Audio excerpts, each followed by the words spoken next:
Hey listener, how are you all? Today we will see what if Naruto is turned into a girl by Artemis. If you enjoy, then please like, share and do comments.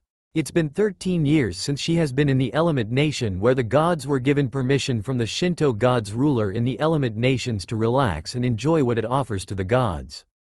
They couldn't believe how into nature this nation is, where there is no pollution, how untouched the forests and the wildlife were. But what is really surprising them is that how strong the mortal in this world is. They powers that could even rival them in strength and power. She was looking at the village Konohagakure no Sato, the village hidden in the leaves, since her husband Minato Namikaze died protecting the village from the nine-tailed fox, also known as the Kyuubi, where he sealed it into their newborn son, Naruto. Zeus had given her permission to break her vows to marry and have a child, but under the condition that when she has a child, she must return to Olympus immediately. She sees most men are pigs and arrogant in her eyes. She sees them only caring about their pride, power, wealth and themselves in general. But yet she has fallen with Minato Namikaze, who was the opposite of what she viewed men. He was kind, careful, respected and thought of others than himself. The hunters didn't approve of him, but eventually they started to accept him and saw him as a father figure to them, for the Olympians didn't approve of him at first. But when they saw his skills and powers, but also his leadership skills, they started to accept him and even befriend him. The years she spends with him was wonderful and magnificent and wouldn't trade it anything in the world. When Minato died by sealing the Kyuubi in their son, but also at the cost of giving his soul to the Shinigami, god of death and suicide desires, and ruler of Yomi, so she couldn't see or visit him in the afterlife. She wanted to take Naruto with her but couldn't due to ancient laws. But she was given 1 hour with her son and asked the third Hokage Hiruzen Sarutobi, Danzo Shimura, Jiraiya, Tsunade Senju, and Kakashi Hitaki look after her son and promised to keep him safe and looked after. After that, she kissed him on the head and muttered how she loved him and will see him one day, and then she returned to Olympus. Now the woman was known as Artemis, the goddess of the hunt, wildness, virginity, childbirth and the moon. Where she is currently in her teen form, where she has shoulder-length auburn hair and silver eyes and was described as incredibly beautiful. She is currently walking with 3 of her hunters, walking in Konoha, heading toward Hokage Mansion to speak to the current Hokage about Naruto. It's been a while since we were here, right, Artemis, said a hooded woman next to Artemis. Indeed, my friend, indeed, responded Artemis. It's different from the last time we were here, milady, said a black-haired hunter. Wonder what happened, said Artemis as she looked around, where the village looks like a wreck and like it's been invaded or something. Most likely some fight or something, milady, but that doesn't matter. Let's go see your son. I just hope he isn't like other boys, said a big hooded hunter. I hope he isn't, Phoebe, otherwise I teach that son of mine a lesson, said Artemis, clenching her hand up with fire in her eyes. Okay, calm down, Artemis, after all he is Minato's and your son, said the hooded woman. I know, just wish I was there for him, muttered Artemis sadly, looking down. Don't worry about it, this is your chance to see him, said the hooded woman, trying to reassure her friend. Milady, we're here, said the black-haired hunter, as they look up and indeed had arrived at the Hokage mansion. As they were about to enter the mansion, Artemis looked up at the Hokage monument and more especially at Minato's face on the monument. She sighed sadly and entered the mansion with her hunters. As they went into the mansion and headed to the Hokage office and were given permission to enter the Hokage office, and when they saw who the Hokage was, they were shocked. They were expecting Hiruzen Sarutobi to resume his role as Hokage, but the man in front of them was different. He was a frail old man with black, shaggy hair, and his right eye was bandaged and wore a white shirt, with a black robe over the top of it covering from his feet to just over his right shoulder. This man was Danzo Shimura. Danzo looked up from his paper to look who entered his office, and his widened, seeing who was at his office. He recognized her as Artemis, the Greek goddess of the hunt and moon. What happened to the village, Danzo, and what happened to Izorin? Asked Artemis. We were invaded by Orochimaru, who led Otogakure, or specially known as the village hidden in sound, and was allied with Suna, or you know as the village hidden in the sand. Hiruzen went and battled Orochimaru, but he used the Edo Tensei to revive the Lord First and Second and gave him quite the battle that was extraordinary. But Hiruzen used the Reaper Death Seal to seal both Lord First and Second, but unable to seal Orochimaru, but managed to seal his home. He then died due to the first condition, and as such, I was appointed as the Godem Hokage, my lady, explained Danzo. I see, said Artemis as she and her hunters looked down and mourned for the fallen Hokage. But then she looked up and looked Danzo in the eye and said, "Where is my son, Danzo? I want to see him." Then Danzo's eyes widened but then looked serious at her and then said, "I'm afraid I cannot do that, my lady." Her eyes narrowed and said dangerously, "And why not?" "Because he is needed here, he is a Jinchuriki, a weapon and asset to our village," said Danzo calmly. "He is my son and I am his mother and I have every right to see him, so I won't ask again." "Danzo, where is my son?" Artemis growled and is losing her patience, and her hunters were too, as they had their bows on hand and ready to use it. Danzo looked around for any escape route or a way to find the upper hand on the moon goddess and her hunters, but in the current situation and position he is in, he knows that the chance of success for either of the two scenarios are slim, and then sighed and said, "Very well, I'll send someone in to get him, but he isn't what you will be expecting." And he ordered his secretary to get Kitsune, Fox, for him. "And what makes you say that, Danzo?" asked Artemis calmly but also in a dangerous voice. "Because I trained him to be my weapon and tool with no emotion. In a few more years he'll be the perfect weapon for this village, but I see now that plan is gone," replied Danzo. And the atmosphere got intense. Killer intent was released from the hunters, but no more intense than Artemis, as her eyes darkened and gave Danzo a death glare so intense that would make Chaos wet himself, not wanting to face the wrath of the almighty moon goddess. She then said, "Danzo, you promised me you would look after him. You swore to me that you and the others would look after him." "But I did, my lady. I raised him and cared for him in the last 7 years. I taught him to fight, survive, and to kill. But you didn't say anything about giving him a childhood or a happy life. How did Hiruzen, Jiraiya, Tsunade, and Kakashi allow this? They promised they would look after him." "That is true, but they didn't know. They all thought that Naruto had died," replied Danzo. He looked Artemis in the eyes and then continued, "When he was 6, the village came and attacked him and blow up his apartment with him still inside, but fortunately when root agents came in time and got him out in time while he was unconscious. That convinced them of Naruto's death and believed that they failed you. And with them out of the way, I trained him to be the emotionless weapon I see him today." Artemis' anger has just risen and was about to express her anger when suddenly the door opened, revealing an Anbu agent. He looked around, about 12 to 13 years old, tan skin and spiky sun-kissed blonde with auburn streaks all over his hair similar to her hair. And he was wearing the standard Anbu gear with katana strapped on his back, also wearing a fox mask with patterns on it. He walked past the hunters and kneels in front of Danzo and said, "You called for me, Danzo-sama?" "Yes, Kitsune, the woman behind you is your mother and she is here to take you with. I ask you to remove your mask and look at her," said Danzo as Kitsune turned. Looking at the women, he took off his mask to reveal a handsome young man with 3 whiskers on each side of his cheek. He is wearing a Konoha headband on his forehead and revealing 2 sapphire blue eyes. As the hunters stared, they couldn't help but stare in shock at the boy in front of them. He looked exactly like Minato, but his hair was in a different style, not to mention the auburn streaks. The black-haired hunter couldn't help but blush at him and thinking how handsome he is but shake it off. But no one was more shocked than Artemis, since she is looking at her son, her baby boy. She couldn't help but have her eyes, tears and pouring down her cheeks. Her baby boy had grown up. Before anyone could say anything, Danzo made a hand sign and placed his hand on the back on Naruto's head. His eyes widened and pass out. Artemis caught him before he hit the ground. This alerted the hunters, and seeing their anger had risen. "Danzo, what did you do to my son?" roared Artemis while holding Naruto. "I simply removed the cursed mark one placed in any root's secret from him. Now take him if you want, but be warned. The minute you leave with him, I am labeling him as a missing nin. He'll be hunted down and bring back to this village as its Jinchuriki of Konoha. We will find a way to enter the Greek world," said Danzo. Before Artemis could say anything, the hooded hunters walked up and said, "And when that time comes, he will be ready and prepared, and so will we." Danzo raised his eyebrows and asked, "And who the hell are you?"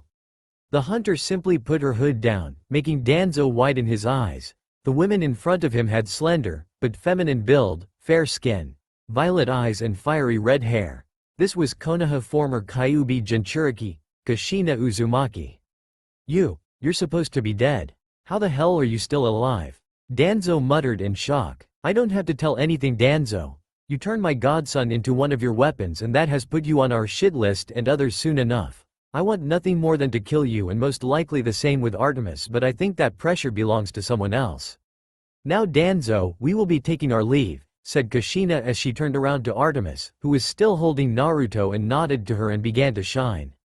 Danzo knew what was going on, so he unwrapped his bandage to reveal his Sharingan to negate the effect of the bright light, like when the Greek gods used to teleport or transform to their divine form. As the light brightens and engulfed the entire office, the hunters are gone along with Naruto.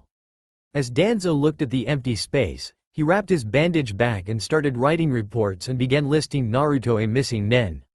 At the hunters' camp, the hunters were talking among themselves, but then a light shined in front of them, and when the light disappeared, it revealed their lady with the other 3 hunters. But their lady was holding a boy that looked similar to their father figure and can only presume is her son. "My lady, is this him? Is this your son?" said a blonde 12-year-old hunter as she and others couldn't help but look at him, since this is their mistress' son and how much he resemble one of the only men in this world they respect. "Yes, my fellow hunters, this is my son Naruto Uzumaki Namikaze, and I would like us to welcome him when he wakes up," said Artemis, and her hunters nodded. She looked down and smiled to Naruto, who looked peaceful right now, as she removed his leaf headband and then kissed him on his forehead. "My son, when you wake up, I would like to welcome you to this brand new world." As Naruto groaned while his eyes began to open and he found himself staring at a ceiling that seemed to be in fabric. As he looks around, he finds himself in a place he does not recognize. It looks like he was inside a tent, but what surprises him is that there was a red-headed woman looking at him. He swore he saw her somewhere before but waved it off, but couldn't help but be cautious around this woman. "Who are you and where am I?" as Naruto asked in a bored tone with an emotionless face but preparing to attack if necessary. The woman just smiled at him and said, "Before I answer that, tell me what the last thing you remember was." "Well, I was called into Lord Danzo's office for some unknown reason and then told me the auburn-haired woman was my mother, and then everything went black." "Is she really my mother?" replied Naruto with still an emotionless face. "Yes, Naruto, she is your mother and she will see you soon, but she has to go to a meeting first. Anyway, to answer your question, Naruto, I'm your godmother Databane," as she said cheerfully and raised her right arm on that last sentence. Naruto didn't expected that, and that was surprised for him and couldn't help but mutter, "You're my." Naruto then had this deadpanned look on his face at Kushina pose, but then realized something. This was Kushina fucking Uzumaki, the red-hot Habanner, one of the greatest Kenjutsu master in history, and not to mention the former Kyuubi Jinchuriki before him. "You're Kushina Uzumaki, right?" he asked, and she nodded. "How are you alive? I thought every Buji extraction kills the host." "Okay, for 2 reasons. One is that Uzumakis have incredible strong life force which can both endure and survive most grievous injuries, plus incredible longevity, so I managed to survive the extraction, but that puts me in a near-death state, and which it brings me to the second reason is that your mother found me and gave the blessing of being a hunter of Artemis, in which it heals all injuries and saved my life, and now here I am," answered Kushina. "Hunters of Artemis, I thought they were myths, so does that mean the Greek gods are real? I ask her that later," thought Naruto. "One thing I need to ask, how did the Kyuubi escaped in the first place?" asked Naruto. "That's a story for another time, Naruto." "Okay, you said that the auburn hair lady was my mum, right?" asked Naruto as Kushina nodded. "So where is she right now?" "After she left you here, she had to go to a meeting that concerns you." "But enough about that, tell me about yourself, Naruto." "On Olympus. When Artemis has brought Naruto to this realm, she is instantly called to Olympics. All the Olympians were there excluding Hades, and Zeus demanded why Artemis had brought her son here.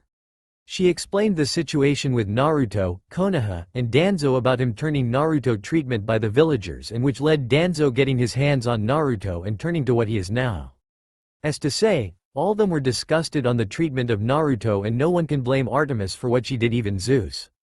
"Okay, daughter, he can stay, but we might have to get permission for Izanami since he belonged in her realm," said Zeus. "That won't be necessary, Zeus," a powerful feminine voice speaks out. As the Olympians look at the direction of the voice, and what they saw was Izanami, the Shinto primordial goddess of creation and death. She had long black hair in a traditional Japanese style. She has pure blue eyes, and she is wearing a pure white kimono with blue patterns on it with a yellow obi with accessories on her. She is slender and feminine build and is so beautiful that she was considered more beautiful than Aphrodite herself. She was also a very kind and generous goddess and had an overall good personality. But don't let her looks deceive you. She has the power to defeat the Olympians, Titans and even primordial gods together in less than 5 minutes. She was even said that she could rival Chaos in powers and skills, which is why everyone respect and fear her at the same time. You have my permission to have Naruto here. I have seen what the village and Danzo did to him and it disgusted me to no end. Due to ancient laws I couldn't interfere my world and the fact he was a Shinto descendant, but you could since he is a Greek demigod and since you weren't from my realm. You Artemis could interfere with that, so I thank you for taking young Naruto, said Izanami with a gentle smile on her face. I have seen in the future that he make bonds and friends with he continues the path you lead and one day be the savior of both worlds with another, and don't worry, he isn't your child of Propensi but of another. You seem to be interested in the boy Izanami. Why? Asked Athena, the Greek goddess of wisdom. He has an ability that interests me. He has the ability to defy his and others' fate. In other words, he can fight the Sisters of Fate and denied them, as Izanami stated, which caused the Olympians to shock but quickly waved it off. Well, thank you Lady Izanami, you are forever in my debt, said Artemis. Don't worry about it Artemis, we are friends, so don't worry too much about it. Now if you excuse me, I have to go back to my realm. Well, goodbye, said Izanami as she left in a bright light. As soon as Izanami left, the meeting continued on. Okay, now that's out of the way, daughter, I will give you permission to spend 1 month with him to teach about our world and culture, but after that, he's on his own and show him the way to Camp Half-Blood. Okay daughter, as Zeus said to his favorite daughter, and with that she nodded and left back to the hunter's camp. So that was Minato's brat. He seems strong and I don't mind fighting him in the near future, said Ares, the Greek god of war. He's interesting enough. Can't wait for him to come to camp and entertain me, said Dionysus, the Greek god of wine and madness. I can't wait to meet him. I can teach him many things and tell him about his awesome uncle, said Apollo with a strange pose which caused everyone to sweat drop. Yes, but until then dismissed, said Zeus in a dramatic voice, and with that, the Olympians left. Meanwhile, back at the hunter's camp. And then I wake up to see you. That's pretty much my life. As Naruto finished explaining his story to Kushina, and as she was about to say something, a bright light appeared out of the tent. It seems your mother is back. Well, come on, let's go meet her, as Kushina left the tent and Naruto followed. When he got outside, he saw a bunch of girls staring at him, but in front of them was a woman about in her early 20s and has shoulder-length auburn hair and sliver eyes and was described as incredibly beautiful in his opinion. As the women came up to him and suddenly hugged him while he stood there showing no emotion. My boy, my baby boy, I so sorry on what happened to you. I so sorry, as Artemis held Naruto for a while with tears coming down her eyes, as he looked at the other girls who were either smiling or crying at the scene. So your mother, right? As Artemis let go of him and sobbed, Abbott but nodded. Who are you? Well, Naruto, I am Artemis, the Greek goddess of the hunt, wildness, virginity, childbirth and the moon. Artemis answered Naruto's question. So gods do exist, right? Asked Naruto, and she nodded. Does this make me a half-god or something? Well, you're half right, you're actually 75% god and 25% human. Your dad was actually a demigod himself, answered Artemis as she looked at Naruto. She saw him a little bit surprised but hid it well with an emotionless face. So who is dad and grandpa anyway? Your grandpa, I can't tell you now, but you will find out later. But your father is someone you might know well. He's the Yellow Flash Minato Namikaze. Wait, you're saying my dad was the 4th Hokage himself? Yes Naruto, but enough about that. I want to know, what do you think of me, Naruto? Are you upset that I wasn't there in your life? Asked Artemis and was nervous about Naruto's answer. I don't know how to feel about this. I don't if I should be happy or mad. I can't really feel anything, and I would understand if you didn't wanted me as your son or even love me, said Naruto in an emotionless tone. Artemis soon held him again and started kissing him on his head, showing that she indeed loves him. Naruto, I would never hate you. If I got the chance I would raised you as my own son and be there for you. Naruto, no matter what the situation is, I will always love you because you are my pride and joy, said Artemis as she held Naruto tighter, and Naruto couldn't help but hug her back, even though he couldn't feel the love back, but he had the urge to do it. They stood there for a few minutes, and unknown to the both of them, Kushina took a photo of this sweet moment between the mother and son, but also couldn't help but smile at this sweet scene.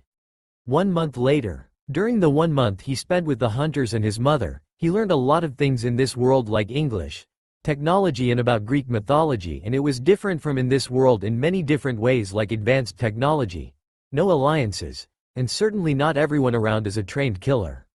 While he was there, Artemis and Kushina discovered that his nature chakra was wind, water and lighting, and also has a keke genke, which was storm, and didn't surprise them because of who his grandpa was. He was also good with kenjutsu techniques and hand-to-hand combat. While he was there, he learned about archery from his mother and the hunters at the camp, but from his mother she also taught him the Rasengan when she demonstrated to him.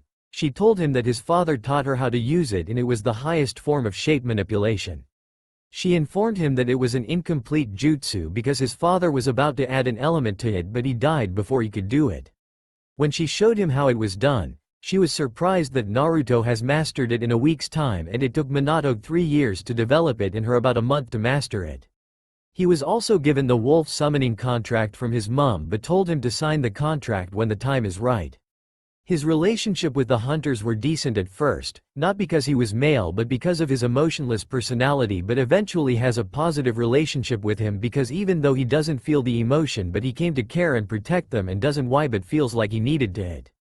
But one hunter he was close to was Zoe Nightshade, who had long, silky black hair, coppery-like skin, a silver circlet around her head, a slightly upturned nose, and black eyes. She was the lieutenant of the hunt. During the 1 month they bonded during the month like a sibling relationship, but it feels like more than that. He wonders sometime why Zoe blushes every time she is with him. And now it's time for him to leave the hunters and his journey to Camp Half-Blood. He was got some supplies with on his way to Camp Half-Blood. He got food and water that could last a week, some spare. As he stood there wearing some new clothing provided by his mother, he was currently wearing a black hoodie with dark blue jeans on and was wearing fighting gloves on with blue sneakers on. As he stood at the entrance of the hunters' camp, he sees his mother, his godmother and the hunters there saying goodbye to him and wished him luck on his journey ahead. But his mother is currently babying him about his journey. Now remember son, don't be like later men, don't talk to strangers, eat healthy, stay away from drugs, make friends, don't get too depressed. Remember that everyone has strength and weaknesses, But Naruto interrupted her. Okay mom, I get it. You don't need to baby me anymore, said Naruto, but was bonked on the head for interrupting her.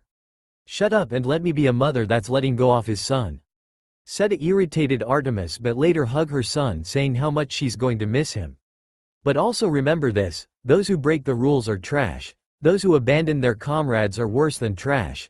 I learned that from your father, said Artemis while still holding the life out of Naruto, and he nodded. As she let go of him, he said how grateful he was and thankful that he spent every single second with his mother, but still doesn't have the emotion for it, but was still thankful for it. As he was about to leave, Zoe came up to him and hugged him. This surprised everyone including Artemis, since Zoe was one of the biggest man-hater in the world, but couldn't help but smile at her and hope her son and Zoe would get together even if Zoe had to leave the hunt. Good luck on your journey Naruto to Camp Half-Blood, and I hope we see each other again, said Zoe with a blush on her face. I do too Zoe, I do too. And with that, Naruto left and headed to Camp Half-Blood on the road ahead. On the road, Naruto has been walking for an hour now and was told that he would reach Camp Half-Blood in 3 days if he walked on foot. He saw a store a few steps away and went in to get a few stuff, but what he brought was a box of cigarettes. That's right folks, Naruto is a smoker. During his time en route, he developed a habit of smoking. He did because it was a way to relieve stress and was a way for him to ask Lord Danzo if he could smoke, and he didn't really care what his route agents do in their spare time, like Sai was painting and Torun was collecting venom beetles. He had to go 1 month without smoking with his mother and Hunter were there and do anything to get him to stop smoking, and he didn't wanted that. As he left the store and cigarettes out and put one of his mouth and lit on fire with his lighter, and started smoking while walking to his destination and started to blow smoke out. After walking for 3 days, he was nearly there at Camp Half-Blood. He saw the camp at a distance, but what he also saw in front of him was a boy around 12 years old and another boy who has curly brown hair, brown eyes, small horns, Caucasian skin, chin, wispy beard and hairy brown goat legs, and sees he is a satyr and was being attacked by a creature with a bull head and has a muscular body of a man but with fur covering him and seems to have one of his horns cut off. This creature seems to be the Minotaur from his lesson in Greek mythology. The 2 boys seems to be in trouble and Naruto decided to help. He unsealed his katana from his scrolls and headed to their direction. Is this it? Is this the end? Thought the black-haired boy as the Minotaur brought his fist down to him, but the impact didn't happen. He looked to see a boy with blood hair with auburn streaks on his hair stop the Minotaur's fist with his sword. He then jumped up and kicked the Minotaur in the foot and pushing him back a good distance, and with that everything went black. Naruto just stood there emotionlessly, and he saw a couple of more people coming to them and just stood there staring at him, and as they were about to say something, they heard Minotaur roared and rushed to Naruto, as others told to get out off the way or run to camp, but he just stood there in a stance waiting for him to come. As the Minotaur got close to Naruto, he raised his katana and shouted, "Fuuten, wind style, slash of the dragon," as he slashed the Minotaur vertically with the wind-coated katana. As the Minotaur simply walked past Naruto, he unsheathed his katana and the Minotaur was cut in half, resulting to two cut pieces of the Minotaur's body to fall in two opposite directions, leaving golden blood splattered everywhere, and then the two body parts turned to gold dust. All of the people around just watched the scene in shock on what happened and was staring at Naruto wearily. He just walked up to them and they were scared on what he's going to do. Is this camp half-blood? He asked the people in front of them and they nodded. Well, my mother told me to come here and live at this camp from now on. Wait, you're a half-blood? Asked a half-man and half-horse, which he can tell was a centaur, and nodded. Well, help me with this boy and let's head to camp. As Naruto nodded and carried the boy on his shoulder. As they walked to camp, the centaur decided to ask him something. You said your mother told you to come, right? As Naruto nodded. Who is your mother exactly? You look familiar somewhere. Well, my mother is. But was interrupted by a light that hit him and that woke everyone up and went out of their cabins to see what was going on. He's being claimed. I wonder who his Olympian parent is, said a blonde girl with a Yankees hat on. And on his forehead appeared two symbols. One was bow and arrow with a crescent moon behind it and a Chinese dragon with what seems to be the sea on the bottom and storms on top, and which that shocked everyone. There has to be some kind of mistake. He couldn't be hers. She wouldn't, would she? Asked the blonde girl in shock. She has, and I didn't expect her son to be here, said the centaur. Wait, you know she had a son? As the blonde girl asked the centaur, who nodded. But who's the other symbol off? Before anyone could ask, a man with a chubby face, a red nose and curly hair so black, it looks purple, and was wearing a tiger-striped Hawaiian shirts and purple running shoes, went up to Naruto and bowed down, and soon everyone did the same thing and saw nymphs, stars and other nature spirits appeared and bowed as well.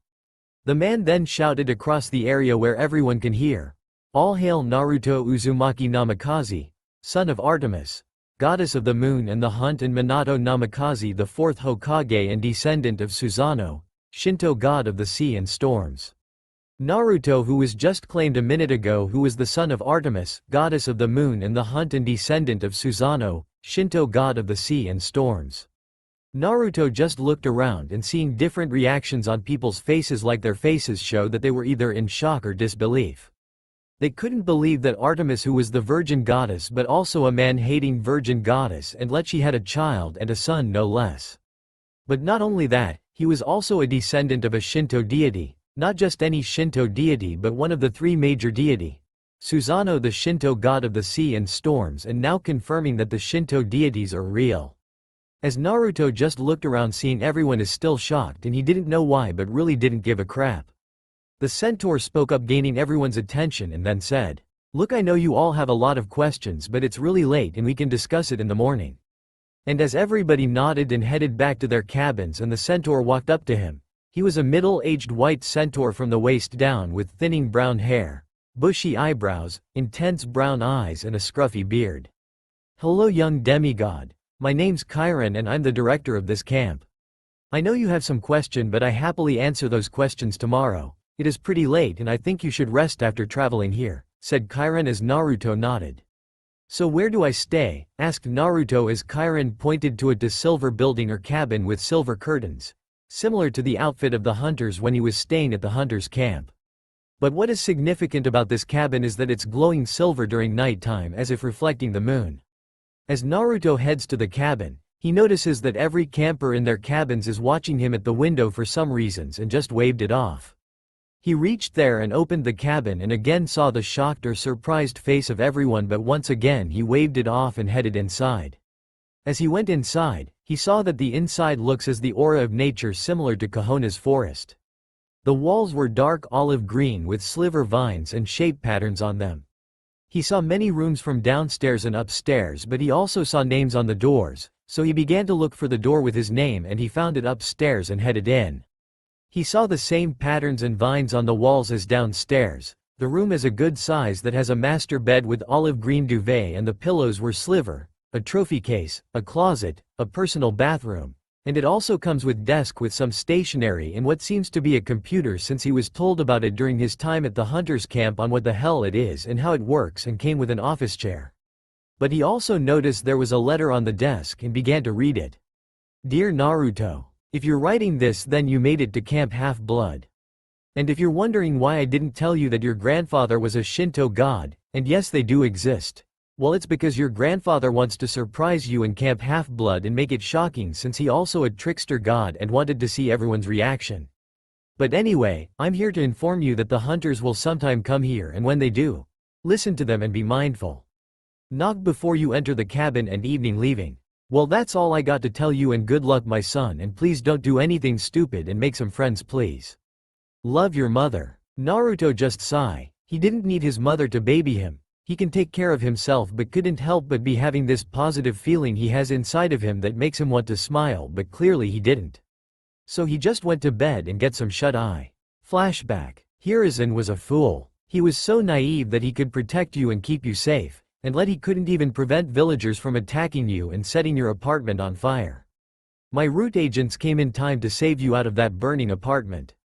I'll take care of you and raise you, in exchange you become my weapon. You are still Naruto Uzumaki but when you put on that mask, you are known as Kitsune. Do you understand me boy? Yes, Danzo-sama. Good. Now your training begins. But I do not care how much you beg or cry, during this training, do understand, as Naruto nodded at that. Good, let the session begin. End of flashback. As Naruto woke up and sat straight up and thought about that particular memory. Am I still Lord Danzo's weapon, but I'm no longer en route, do I have a purpose now? I guess this is a new start for me then, thought Naruto about the time when he began as a root Anbu agent. He got up, set his bed up and went to get a shower. After that he got dressed and got outside his cabin and again saw everyone was looking at him and now he was curious on why the hell are they looking at him. As he saw Kirin coming towards him with a smile on his face. Hello Naruto, as you already know, I'm Kirin and I'm the director of this camp and so I have decided to show you around the camp, said Kirin. Can I ask something? Asked Naruto as Kirin nodded. Why was everyone staring at me and looking at me so shocked? Well, it's because you were the first son of Artemis and no one believed it since she was a virgin goddess, not to mention a man-hating virgin goddess.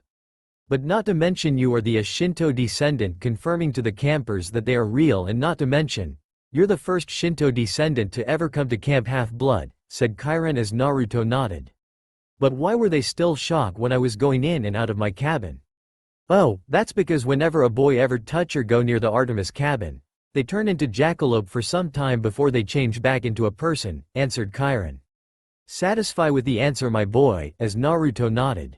Good, now follow me, I'm giving you a tour off the camp.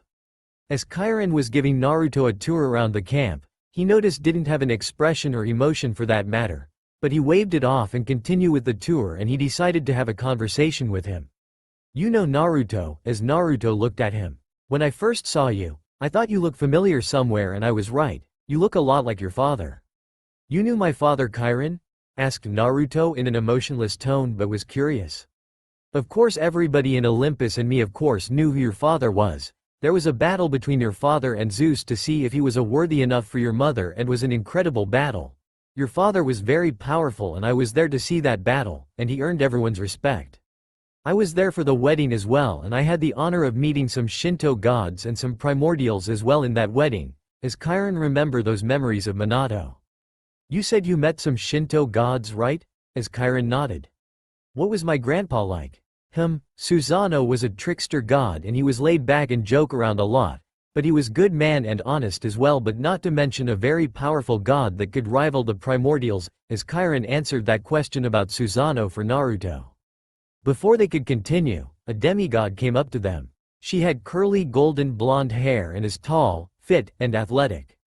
Her eyes are intense shade of gray and always have a distracted look as if she were thinking of a million things at once and natural tan.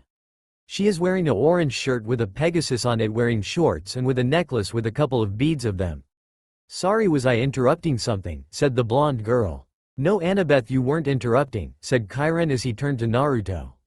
Naruto, this Annabeth Chase, a daughter of Athena the goddess of wisdom, as Chiron introduced Naruto to Annabeth.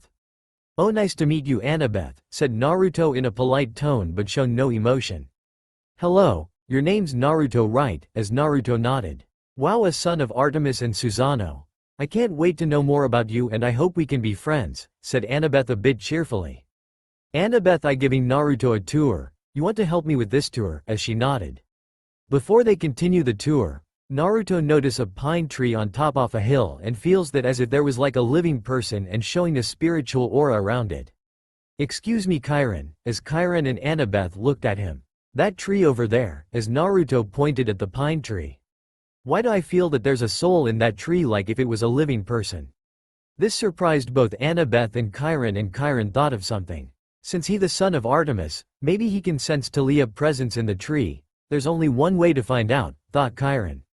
Naruto, can you come with me? Asked Chiron as Naruto and Annabeth walked towards the pine tree and are now in front of it. Naruto, I want you to place your hand on the tree and close your eyes, instructed Chiron, and as Naruto placed his hand on the tree and closed his eyes, he feels that his mind is traveling somewhere like how the Yamanaka's mind transfer jutsu. In limbo, as Naruto opened his eyes and found him in a black room and clouds and lighting design on them. It looked like an apartment room with a bed, small kitchen and a TV of some kind. As he looked around, he saw a girl shoulder-length black spiky hair, with electric blue eyes with freckles across her nose and is wearing punk-style clothing. And she was looking at him in shocked. How are in here? Muttered the black-haired girl, but couldn't help but blush on how handsome he is. I don't know, but I have a theory, but first, what's your name? Asked Naruto. I'm Talia Grace, daughter of Zeus, answered Talia. So who are you? My name is Naruto Uzumaki Namikaze, the son of Artemis and descendant of Susanoo, answered Naruto with an emotionless face. And like that, Talia's face shows a facial expression of pure shock and disbelief. This boy in front of her was the son of the man-hating goddess, and not to mention a descendant of one of the three major Shinto gods.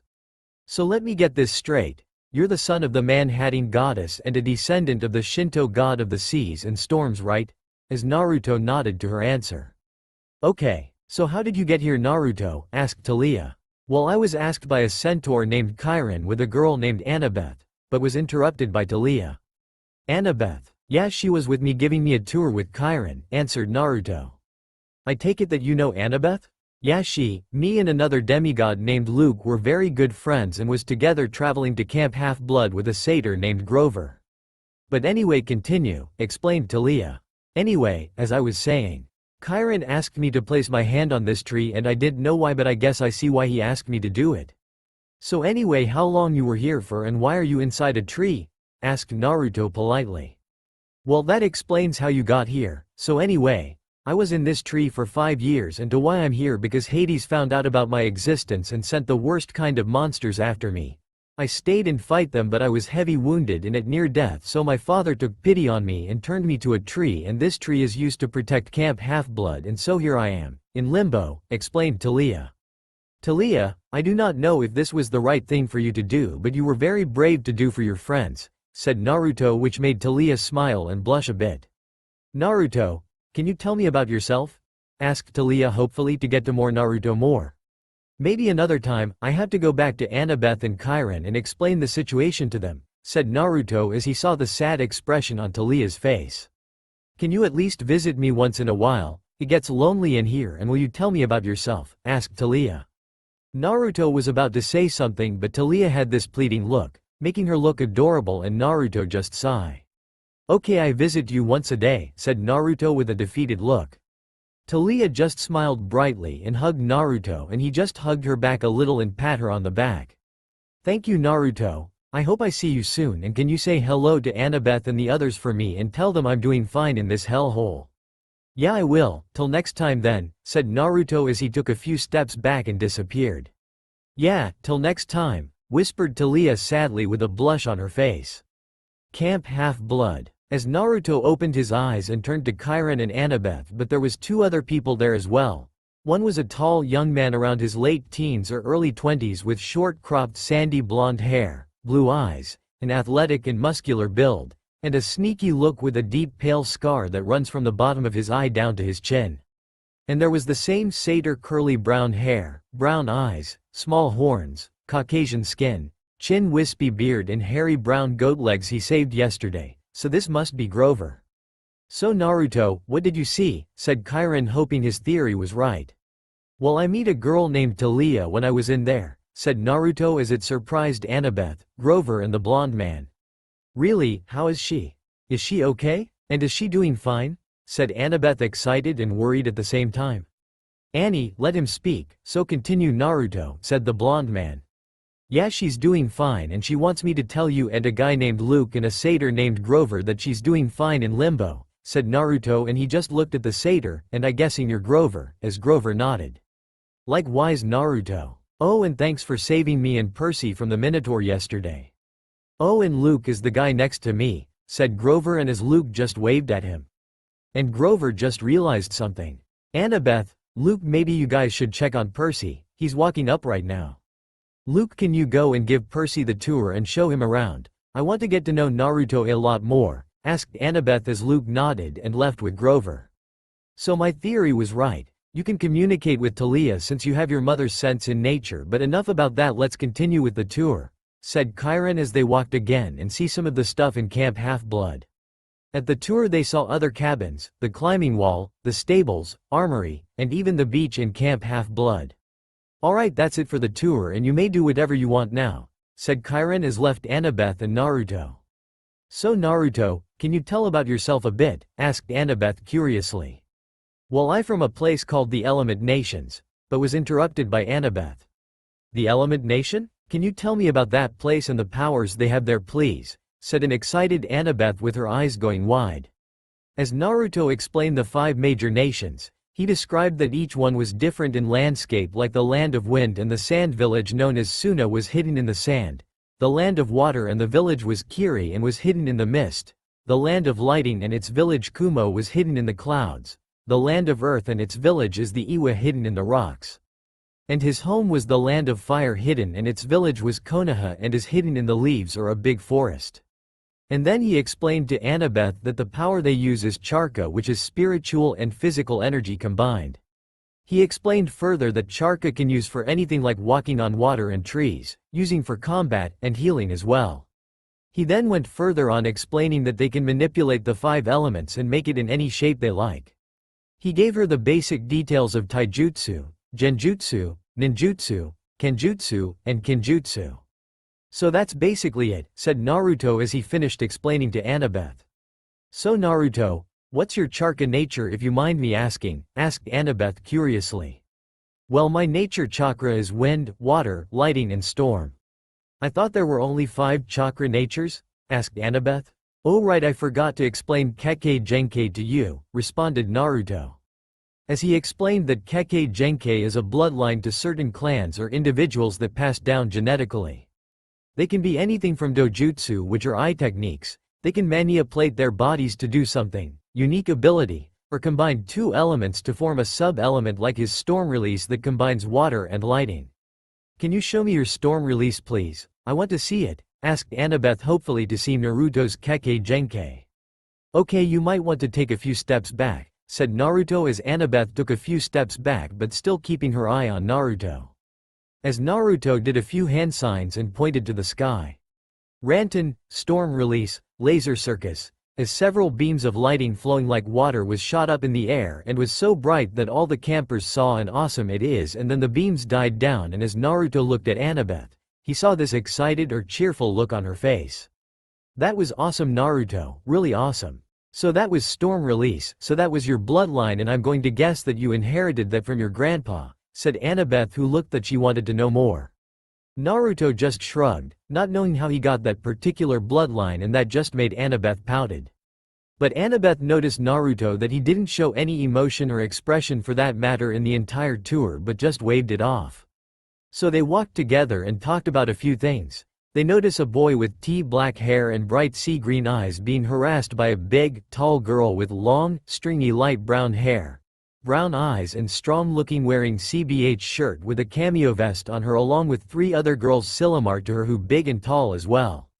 Annabeth decided to intervene and not get the black-haired boy killed or something. Clarice, Annabeth's side also noticing the looks. Why don't you go polish your spear or something? Sure, Miss Princess, the big girl said. So I can run you through with it Friday night. Ras Korakas, Annabeth said, which was Greek for, go to the crows. Though he had a feeling it was a worse curse than it sounded. You don't stand a chance. We'll pulverize you, Clarice said. He then looked at Naruto. You're the guy that destroyed the Minotaur right and saved this whipper boy here? As Naruto nodded. Cool, whoever can do that has mine and the Ares cabin's respect. As the other 3 girls nodded at that. I have a name and it's Percy Jackson. Yes, and guys this is Clarice, daughter of Ares, god of war. Annabeth mumbled, the war god? Percy said with both eyebrows raised. Clarice sneered and held up Percy by the collar. You got a problem with that? No, Percy said, recovering his wits. It explains the bad smell. Naruto and Annabeth just had this look at their faces at Percy, basically saying, are you an idiot, or, that mouth is going to get you killed one day. Clarice growled, we got an initiation ceremony for newbies, Prissy. Percy, whatever. Come on, I'll show you. Clarice said as he dragged the boy to the bathrooms. Clarice, Annabeth tried to say. Stay out of it, wise girl. Clarice growled as she and the others walked away. Naruto. Annabeth rounded on her fellow blonde. You had to help him. Naruto then replied, it's his battles, not mine. He then grabbed the horn Percy dropped. They walked to the door. Annabeth and Naruto watched at the door as Clarice and her friends mocked Percy. As they began to push Percy's head toward the toilet, Naruto felt a powerful aura around Percy. What power? That boy there is really powerful. Huh? Annabeth asked. Then, one of the toilets shot out water at Clarice, and as her friends tried to help her, the other toilets exploded, blasting water all over the place and on except Annabeth and Naruto as Naruto grabbed Annabeth and jumped a few distance back before the water can hit them. Percy walked over to them with a shocked expression, but he was laughing in the inside at how funny Clarice and her friends were. Annabeth said, how did you? I don't know. Percy shrugged. They walked to the door. Outside, Clarice and her friends were sprawled in the mud, and a bunch of other campers had gathered around to gawk. Clarice's hair was flattened across her face. Her camouflage jacket was sopping and she smelled like sewage. She gave me a look of absolute hatred. You are dead, new boy. You are totally dead. As she and her friends just stormed off. As Percy just looked at Naruto and Annabeth. Hey, you're that guy that saved me and Grover yesterday from the Minotaur, right? Asked Percy and Naruto nodded. Well, thank you for saving me and Grover for that. I'm Percy Jackson by the way. Naruto Uzumaki Namazake, responded Naruto in an emotionless tone with a blank look. Then Percy just looked at Annabeth and blushed a bit on how pretty she is and was looking at him. What are you thinking? I'm thinking, she said, that I want the 2 of you on my team for Capture the Flag. The next few days both Naruto and Percy settled into a routine that felt almost normal. They were getting lessons from satyrs, nymphs, and a centaur. Well, mostly Chiron, but Naruto was already informed by his mother and was excused and did whatever the hell he does but does it anyway since he was basically ordered to. Each morning Percy took ancient Greek from Annabeth. They talked about the gods and goddesses in the present tense, which was kind of weird to Percy. Percy discovered Annabeth was right about his dyslexia. Ancient Greek wasn't that hard for him to read. At least, it was not harder than English. The rest of the day, they rotate through outdoor activities, looking for something they were good at. Chiron tried to teach Percy archery, but he found out pretty quick that he wasn't any good with a bow and arrow. Foot racing? No good either. The wood nymph instructors left him in the dust. They told him not to worry about it. They'd had centuries of practice running away from lovesick gods and whatever the hell that was chasing or trying to kill them. But still, it was a little humiliating to be slower than a tree. And wrestling? Forget it. Every time he got on the mat, Clarice would always pulverize him. The only thing he really excelled at was canoeing, and that wasn't the kind of heroic skill people expected to see from the kid who had fought with the Minotaur. And Naruto was just the opposite of Percy. He can shoot bullseye if every arrow he shot. Not that surprising for a child of Artemis and not to mention a shinobi. He was extremely fast and seemed that he didn't even sweat. Wrestling, Led just saw that all his opponent was humiliated and destroyed. Even though Naruto was good at canoeing and swimming, for some reason unknown, Percy always seemed to beat him, but Naruto really didn't care. They both soon later met the camp director Mr. D, who was that man with the chubby face and wearing the tiger-striped Hawaiian shirts and purple running shoes. But here's the thing, he was really Dionysus, the god of wine, madness, parties, ecstasy, and as well as theater. He didn't like Percy due to the fact that Percy due to him being a hero and the fact Percy unintentionally pissed him off. But for Naruto, they seem to be neutral, and the fact Naruto was willing to share his cigarettes as long as he doesn't tell his mother about his smoking addiction. And needless to say, they got along just fine, and even to the fact that Dionysus respects him. Then there was the horn that went throughout the camp, and Chiron's voice was announced through the camp. "Okay everyone, time for lunch. Please go to the mass hall please." As everyone was heading except for Naruto, and he just stopped Mr. D before going. "Mr. D, you mind if I can just skip lunch and go for a smoke and I just be by Talia's tree," said Naruto. "Go ahead boy, do what you like," said Mr. D with a bored tone. "Okay thanks, but by the way, is my mother watching us now?" asked Naruto. "Well she can, but right now, I think it's the time that she and her hunters are going hunting, so if you want to smoke, I suggest you smoke now if you don't want her to find out," said Mr. D. And just like that they went to their respective destination as Mr. D headed towards the mass hall while Naruto headed to Talia's tree to smoke and chat with her as he promised Talia to come by once in a while. Mass hall. As Percy enters the mass hall and notice a few campers staring at him like they did when they all saw him and Naruto. They heard that Percy managed to survive and wound the Minotaur while Naruto came and saved both him and Grover from the Minotaur and killed with a single sword slash. He got a box with the Minotaur horn in it and was told that every time a monster is destroyed, it leaves something behind as a spoil of war, and got looks of respect and admiration from campers and looks of gel by using a Uzi from big and burly kids.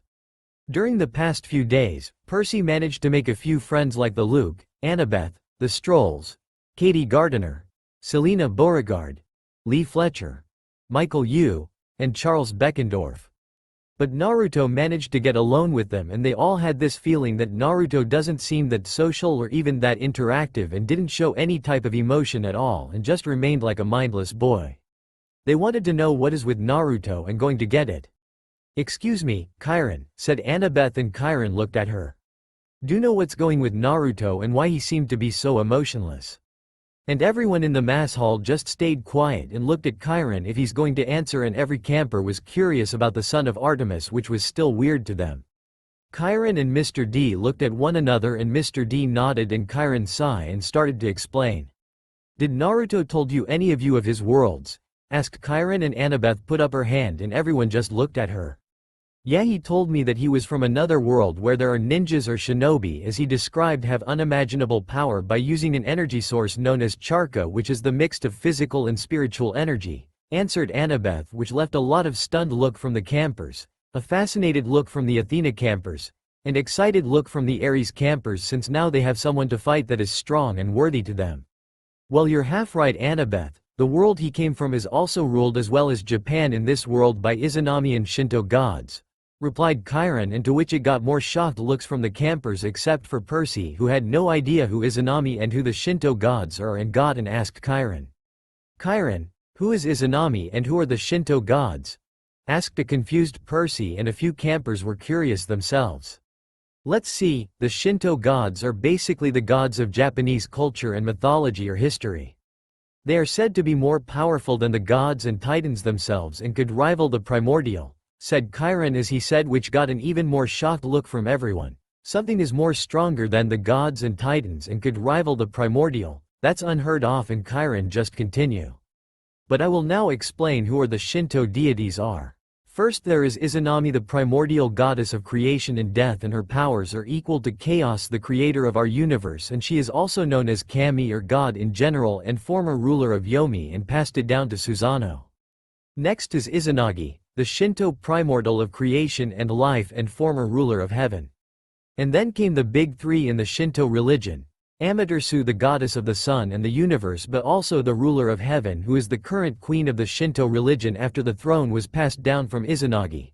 Next is Tsukuyomi, the Shinto god of the moon and night, who was Amaterasu's brother and ex-husband after she annulled their marriage. And the youngest brother one and also Naruto's grandfather Susanoo, the trickster god and also the god of the seas and storm and former ruler of Yomi when he passed the throne to Yomi to the Shinigami, who is the current ruler of Yomi and is the god of death and suicidal desire, or basically the equivalent of Hades, explained Chiron. But wait, why did Izanami pass the throne over and why was Tsukuyomi and Amaterasu marriage was annulled? Asked Percy as he and others want to find out. Well, the Shinto gods believed that the throne should be passed down to generation like Chaos passed the throne to Erebus and Nyx and passed it down to Oranos. She believed that if you continue to be in the throne and not pass it down, then it would change you to something obnoxious and arrogant like Oranos, Kronos and sadly Lord Zeus, when they would do anything to keep their throne, even if they have to kill innocents to do it, and Lady Izanami doesn't want that to happen to her. And to answer your question on why Lady Amaterasu marriage was annulled is because Tsukuyomi killed the food goddess Uke Mochi out of disgust on how she served Tsukuyomi, and when Lady Amaterasu learned what happened, she was so angry that she refused to ever look at Tsukuyomi again and deeming him an evil god, forever moving to another part of heaven and their marriage annulled. And that is the reason that day and night are never together. Does that satisfy your answer, Percy? As Percy nodded and a few campers as well agreeing with Izanami's choice on passing the throne like Chaos and Erebus did, and as well as agreeing with Amaterasu annulling her marriage with Tsukuyomi and had every right to do that. Anyway, back to Naruto's situation. They are actually shinobi or ninjas who are there to fight and kill if they are ordered to. They are extremely dangerous and some could rival the Olympians or Titans, and they are S-rank ninjas or over like the leaders of each village, but some can be more powerful than the Olympians or even the big three, and they are SSS rank shinobi, and one particular is Naruto's father Minato Namikaze, the fourth Hokage who bet Zeus, explained Chiron, and received a lot of disbelief from the campers and they all thought, impossible. Or, no way, and some would have, wow, that is truly amazing. A mortal or demigod has defeated the king of Olympus. To answer why Naruto is the way he is, it's because he was a member of the root Anbu of Konohagakure, Chiron said with a dark look, and Mr. D couldn't help but also have a dark look as well while drinking a diet soda. The campers were confused on who were this root Anbus and why both Chiron and Mr. D did had that look, and it couldn't be pretty, so Annabeth decided to ask. Who exactly are these root Anbu, and are they connected to way Naruto is? Root Anbu is led by the current Hokage of Konoha, Danzo Shimura. Chiron said his name with venom. The root Anbu carries out missions that Danzo believes will benefit Konoha, but to us, it was something that would benefit him. These root Anbu were trained to have no emotion or any sense of humanity or take it away in them. They would carry out missions like murder, assassination, torture and even kidnapping. Lady Artemis didn't like on what happened to Naruto and decided to take him here, hoping that we would regain his emotion and gain some friends. Chiron finished explaining as he looked around the mass hall. He saw that everyone had a look of anger and rage, even the Ares campers. How could they do that to Naruto, and if they ever meet this Danzo Shimura then he would be sorry. Why? Why did this Danzo do this and to Naruto? Why him? Roared a very angry and disgusted Annabeth. Because Naruto is the Jinchuriki of the Kyuubi, which got the campers confused again, and he sighed and explained. They are humans that have tailed beasts sealed within them. They exhibit extraordinary powers due to the immense chakra reserves they possess. Jinchuriki are typically lonely and miserable people, as they are often shunned and discriminated by their fellow villagers, who view them as the tailed beasts themselves and not as the keeper of the beast. And it got some look of fear, but no one didn't believe that Naruto was the Kyuubi itself but as the keeper of it. But overall, no one couldn't believe these villagers and couldn't more disgusted with them. And to why Danzo took Naruto as a member of Root is because Danzo wants Naruto as his weapon and to be his emotionless lapdog, and Naruto could have begun full-on emotionless if Lady Artemis didn't take him. Then you would have become full-on emotionless and just have no mind or sense at all. Now Lady Artemis requested that you all try to befriend him. He might seem interested or really care, but I can tell that he needs a friend, and Lady Artemis hopes that you could help him regain his humanity and emotions if you are willing to do it. said Chiron as he looked around the campers, and they were all nodding and immediately agreeing on being friends with Naruto. And Annabeth stood up and looked at Chiron and began to say what the whole camp is thinking. Chiron, we will befriend him. We will promise you and Lady Artemis to help him regain his humanity and emotions and be there for him as friends, and we will continue even if it takes months or years to do, announced Annabeth as she looked around the mass hall and shouted, "Right guys?" And immediately the whole camp cheered with a, "Hell yeah," or, "You got that right." Chiron and Mr. D couldn't help but smile at that response, and willing to do that for one suffered soul. "Alright everyone, since everyone has finished their lunch, please get an hour break before you head to the field for Capture the Flag," announced Chiron as all the campers got up and left the mass hall getting ready for Capture the Flag. And now it's just Chiron and Mr. D alone in the hall, and Chiron faced Mr. D. "Do you think they can help Minato's son? Time will tell, Chiron, time will tell." And with that, Chiron left the hall and Mr. D just stayed there finishing his diet soda before flashing out of the mass hall. Limbo. As Naruto is currently in limbo with Taliah and did promise her to visit at least once a day. He is currently telling her about his world and his life to her. She was fascinated with his world and the power they use. She has learned that the Element Nation contains 5 land and each has 1 village as its capital, and learned that Naruto was from Konoha, the village hidden in the leaves. She also learned about shinobi or ninjas are the main military power in the Element Nations. He has described to her their roles, rank and power. She learned that they use an energy called chakra, where it is a mixture of spiritual and physical energy which allows them to manipulate it to any shape, and nature manipulation where they can use the 5 elements in any way they can. As Naruto was telling her about his story as a root Anbu agent, where he was used as an emotionless tool and weapon to his leader, Danzo Shimura, the current Hokage of Konoha, and also learned that he was something called a Jinchuriki, where a person has a tailed beast inside of him and was the container to the Kyuubi. At first she's shocked that Naruto was a Jinchuriki but didn't show any fear because she sees him as the container and not the beast itself. She was also disgusted and angered towards Danzo on the things he did and to what he did to Naruto, but her anger towards Danzo increased when Naruto said he didn't committing all these acts and didn't show any emotion to it. She was really glad that Lady Artemis took Naruto with her, away from Danzo. "And then I came here and was claimed by my mother and grandpa," said Naruto as he finished explaining the story of his past to Taliah and then looked at her in the eyes. "Well, that's my story, Taliah, so do you see me differently, Taliah?" "Naruto, I don't see you as a monster or as a killer, I see you as someone that can be saved. I don't know if I'm the right person for this, but I will support you in any way, and I would do on what Lady Artemis would me to do, save you. But that's the thing, am I worthy of being saved? Am I worthy of regaining emotions? I have them inside of me, but I can't show or express them in any way. Do you think I deserve to have this second chance for me, Taliah?" "Yes, Naruto, yes you do. I believe that everyone deserves a second chance, even you," said Taliah with a assuring smile. "But let me ask you something, did you ever regret on killing those people?" "I don't know, personally I never really wanted to kill the people I was assigned to, but they were ruthless killers that seek only things for themselves, and I know that with them dead, innocents from my village or even outside of my village would be safe and live in peace, but it doesn't change the fact that I have blood in my hands," answered Naruto in a calm, clear voice but still with an emotionless expression. Taliah just went up to you and hugged for comfort, and Naruto just lowered his head to her shoulder and patted him in the back. "Naruto, it's okay, either it was the right thing or not, it's really up to you on how you see it. I won't judge you, Naruto, and I'll be there for you if you need it. And you know why, Naruto?" asked Taliah, and Naruto shakes his head. "It's because I am your friend, Naruto, and that's what friends do for each other," finished Taliah with a kind smile on her face. Even though Naruto couldn't express the emotion, he was glad and relieved that Taliah didn't hate him or condemning him for the things he has done.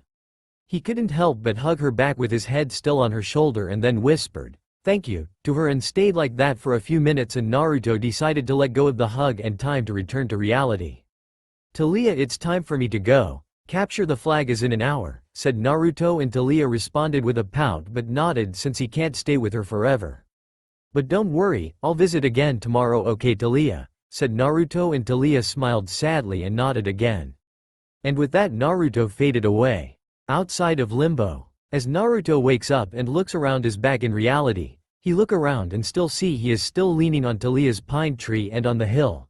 As he looked around and saw at the bottom chatting with each other and heard that capture the flag is in 1 hour and decided to take a quick nap rest for a bit. Flashback. In a massive forest where it shows couple of Kiri nins screaming in agony, as they were being killed very quickly but was very brutal as well. One Kiri nin was tossed to very far distance and landed in the ground. He has long, brown hair, a long beard which he wears in strands adorned with beads, and his lips are also noticeably dark in color. The top of his head is wrapped in bandages, and he has an eye patch covering his left eye, sprouting from under his Kirigakure forehead protector. This was Jinpachi Munashi, one of the greatest members of the Seven Swordsmen of Kiri and greatest wielder of the Shibuki, the explosion blade. As Jinpachi was laying face down on the floor with half of his face is covered in blood and coughing out blood, and his sword was out of his reach. As he looked up and saw a fox-masked Konoha Anbu with a kanji on the mask, or in this case Naruto as Kitsune, all covered from his victim's blood, was heading towards Jinpachi but stopped when he noticed that one Kiri nin was still breathing. As Naruto headed towards the Kiri nin, and when Naruto was in front of him, he started to continue stomping on his head multiple times, leaving the Kiri nin to scream in agony, and then to one final stomp where the Kiri nin's head splattered everywhere, leaving more blood to be on Naruto and the crushed brain of the Kiri nin crushed to pieces around the dead nin. As Naruto returned his attention back to Jinpachi and slowly headed until he was in front of Jinpachi and unsheathed his katana. Any last words, Jinpachi Munashi? Yeah, fuck you. Fuck you. You think I gonna beg and plead for my life? Well, you're fucking wrong. Yagura-sama and Kiri will have your head for this. I do not regret anything in my life. In fact, I enjoyed every single bit of it, including killing my brother. So go ahead, kill me, as Jinpachi finished his last words while still coughing out blood. Very well, if that is all, may you find peace. You were a worthy opponent, Jinpachi Munashi, but I have orders to do, as Naruto finished and stabbed Jinpachi in his left hand, who just screamed in pain. As Naruto performed a hand sign with his left hand while still holding the katana in his right hand. Raiden, lighting style, transmission shockwave. As pure electricity was coming from Naruto and headed towards his katana and going through Jinpachi's body and nervous system. As he began to scream in full-on agony and trashing around for a few minutes, then twitched for a few times and then stopped completely. And Naruto took his katana out of Jinpachi's hand, sheathed his katana back and began to walk away from the pile of dead Kiri nins. Flashback end. As Naruto began to walk up, a little bit sweated after revisiting his mission with Jinpachi Munashi and a couple of Kiri nin.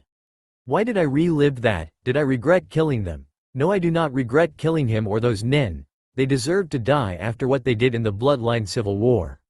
I have 30 minutes left before the game. Better get my gear, thought Naruto as he got up and headed back to his cabin. Playing field 30 minutes later. At last, it was time for capture the flag.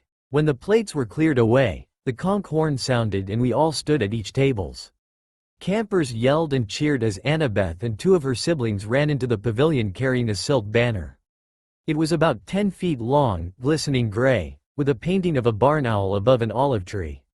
From the opposite side of the pavilion, Clarice and her buddies ran in with another banner, of identical size, but gaudy red, painted with a bloody spear and a boar's head.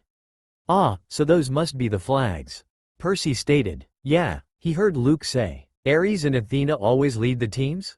Percy asked. Not always, Luke said. But really often. So, if another cabin captures one, what do you do? Repaint the flag? Percy asked. Luke grinned. You'll see. First we had to get one. Whose side are we on? Naruto asked. Luke gave them a sly look that, combined with his scar, made him look evil in the torchlight. We've made a temporary alliance with Athena. Tonight, we get the flag from Ares. And you and Naruto are going to help. The teams were announced. Athena had made an alliance with Apollo and Hermes, the two biggest cabins. Apparently, privileges had been traded, shower times, chore schedules, the best slots for activities, in order to win support. Ares had allied themselves with everybody else: Dionysus, Demeter, Aphrodite, and Hephaestus. From what Percy has seen, Dionysus's kids were actually good athletes, but there were only 2 of them. Demeter's kids had the edge with nature skills and outdoor stuff, but they weren't very aggressive. Aphrodite's sons and daughters they weren't too worried about. They mostly sat out every activity and checked their reflections in the lake and did their hair and gossiped. Hephaestus's kids weren't pretty, and there were only 4 of them, but they were big and burly from working in the metal shop all day. They might be a problem. That, of course, left Ares's cabin. A dozen of the biggest, ugliest, meanest kids on Long Island, or anywhere else on the planet. Chiron hammered his hoof on the marble. "Heroes," he announced, "you know the rules. The creek is the boundary line. The entire forest is fair game. All magic items are allowed. The banner must be prominently displayed, and have no more than 2 guards. Prisoners may be disarmed, but may not be bound or gagged. No killing or maiming is allowed. I will serve as referee and battlefield medic. Arm yourselves." He spread his hands, and the tables were suddenly covered with equipment. Helmets, bronze swords, spears, oxhide shields coated in metal. "Whoa," Percy said in surprise. "We're really supposed to use these?" Luke looked at him as if Percy had gone crazy. "Unless you want to get skewered by your friends in cabin 5. Here." Chiron thought these would fit. "You'll be on border patrol." While Luke was fitting Percy with Greek armor, but didn't know where Naruto was. "Hey, where's Naruto? Shouldn't he be here?" asked Percy, but before Luke can someone interrupted. "I'm right here," as they both looked at the direction of the voice and saw who they were looking for. Naruto was standing there wearing a black t-shirt and black cargo pants, his hands and wrist taped with white bandage and wearing gray light durable armor on his chest, shins and arm with his katana strapped on his back. "While that is an awesome armor you're wearing, Naruto." Before Naruto could answer, Annabeth came over, yelled, "Blue team, forward." The group cheered and shook their swords and followed her down the path to the south woods. The red team yelled taunts at them as they headed off toward the north. Percy though wondered why his blonde friend did not take out his weapon, not that he knew that Naruto was armed to the teeth. Percy made his way to the Annabeth without tripping all over his armor and said, "Hey." Though she just kept on marching. "So what's the plan?" he asked. "Got any magic items you can loan me?" Naruto noticed that her hand was hovering over her pocket when Percy asked that. Quirking an eyebrow, he decided to get in more to eavesdrop. "Just watch Clarice's spear," she said. "You don't want that thing touching you. Otherwise, don't worry. We'll take the banner from Ares. Has Luke given you your job?" "Border patrol, same as Naruto, whatever that means. It's easy. Stand by the creek, keep the Reds away. Leave the rest to me.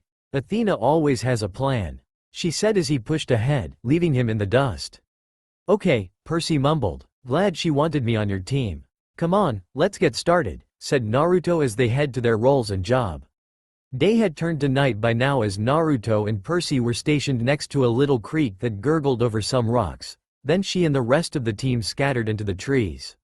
The two stood there for a little bit and groaned. Naruto knew he and Percy were going to be left in the dust since they were new, so he made a shadow cone just as a horn sounded and they heard whoops from enemy territory. While he left a copy to watch over Percy, he went into the forest to observe the campers. He was watching campers beating the crap out of each other until his memories of the clone he left with Percy, it dispelled itself right as Clarice attacked Percy. I wonder what she has against him. He wondered aloud as he shunshined to where Percy was, only behind a tree so he could surprise them. Climbing to a tree branch, he watched as Percy did his best against Clarice and her friends. "Give him a haircut," Clarice said. "Grab his hair." Percy managed to get to his feet. He raised his sword, but Clarice slammed it aside with her spear as sparks flew. Now both of his arms felt numb. "Oh, wow," Clarice said. "I'm scared of this guy. Really scared." "The flag is that way," Percy told her. "Yeah," one of her siblings said. "But see, we don't care about the flag. We care about a guy who made our cabin look stupid." "You do that without my help," Percy growled out, and he instantly regretted it because it was probably the dumbest thing to say at the moment. Two of them came at Percy. He backed up toward the creek, tried to raise his shield, but Clarice too fast. Her spear stuck his straight in the ribs. If he hadn't been wearing an armored breastplate, he would have been shish kebabbed. It still hurt like hell because the point got trough and shocked him. One of her cabin mates slashed his sword across his arm, leaving a good-sized cut. No maiming, Percy got out, feeling dizzy. Now Naruto had enough. He took out something to end this. "Oops," the guy said. "Guess I lost my dessert privilege." They then pushed Percy into the lake, which was a mistake for them. Before the Ares kid could strike Percy, Naruto jumped down and kneed that Aries kid to the face, knocking him out. What the hell? Another kid yelled as all of them moved back a bit, but when they looked up, it was Naruto standing next to Percy. Where were you? He heard Percy, who looked all healed up now. Observing every single thing in this game, Naruto said with an emotionless face. Damn it, one the Aries kid said. Charge. Naruto decided to fight them all on hand-to-hand combat. Let's see what they are made of, thought Naruto.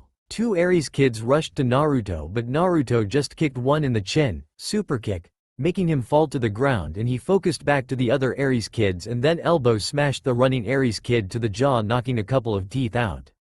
As Clarice decided to take Percy and the other Aries kids decided to take on Naruto. Big mistake. One tried to punch behind and Naruto just simply ducked and he hit another Aries kid to the face, knocking him down, and Naruto grabbed that kid from behind and reverse DDT him to the ground.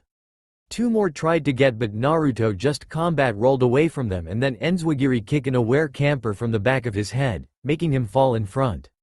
Naruto got backed up and went back to the two Aries camper and enzwagiri kick one of them who was charging at him. And the other tried to get Naruto from behind, but he simply got kicked in the stomach, holding it in pain, and Naruto hold him in a three-quarter face lock and jumps backward and performing a backflip in the air, and landing face down, driving him back. First down, Skywalker. Naruto saw one of the Aries campers he knocked down early was trying to get up and simply ran up and stomped him in the head, pushing his head to the ground, blackout stomp, knocking him out cold. Well, that was pathetic, thought Naruto as he finished knocking out and beating all his opponents. He saw Percy manage to break Clarice's spear and were still fighting until they heard yelling, elated screams, and they saw Luke racing toward the boundary line with the red team's banner lifted high. He was flanked by a couple of Hermes guys covering his retreat, and a few Apollos behind them, fighting off the Hephaestus kids. The Ares folks got up, and Clarice muttered a dazed curse. A trick, she shouted. It was a trick. They staggered after Luke, but it was too late. Everybody converged on the creek as Luke ran across into friendly territory. The blue side exploded into cheers. The red banners shimmered and turned to silver. The boar and spear were replaced with a huge caduceus, the symbol of Cabin 11. Everybody on the blue team picked up Luke and started carrying him around on their shoulders. Chiron cantered out from the woods and blew the conch horn. The game was over. They had won. The boys were about to join the celebration when Annabeth's voice, right next to them in the creek, said, "Not bad, heroes." Percy looked around but should not see her. Naruto, however, did. She took off the cap she was wearing and said, "Where the heck did you learn to fight like that?" Percy was at first shocked before he pointed to Naruto. "You set us up. You put us here because you knew Clarice would come after me, while you sent Luke around the flank. You had it all figured out." Annabeth shrugged. "I told you. Athena always has a plan. A plan to get me pulverized. I came as fast as I could. I was about to jump in, but..." She shrugged. "You didn't need help. Naruto came in pretty quickly and destroyed the Ares campers." Annabeth then looked at Percy's arm. "How did you do that?" "Sword cut," Percy said. "What do you think?" "No, it was a sword cut. Look at it." Naruto noticed it as well since it is already healed up. I don't get it," Percy said, shocked. The blood was gone. Where the huge cut had been, there was a long white scratch, and even that was fading. It turned into a small scar and disappeared. Annabeth was thinking hard. She looked down at his feet, then at Clarice's broken spear, and said, "Step out of the water, Percy." "What? Just do it." Sighing, he got out and looked bone dry. He also looked to have the adrenaline rush gone that he had when fighting. So he fell, but Annabeth quickly supported him. "Oh, sticks," she cursed. "This is not good. I didn't want. I assumed it would be Zeus." Naruto looked at her oddly before he got it as well, but he did not have much time to voice his thoughts because he heard a growl before a loud howl ripped through the forest. The campers' cheering died instantly. Chiron shouted something in ancient Greek, which he and Percy somehow knew it was, "Stand ready."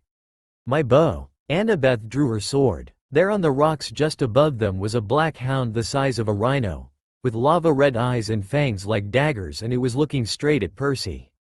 Annabeth told him to run, but he was frozen in fear at this beast, so she stood in front of him.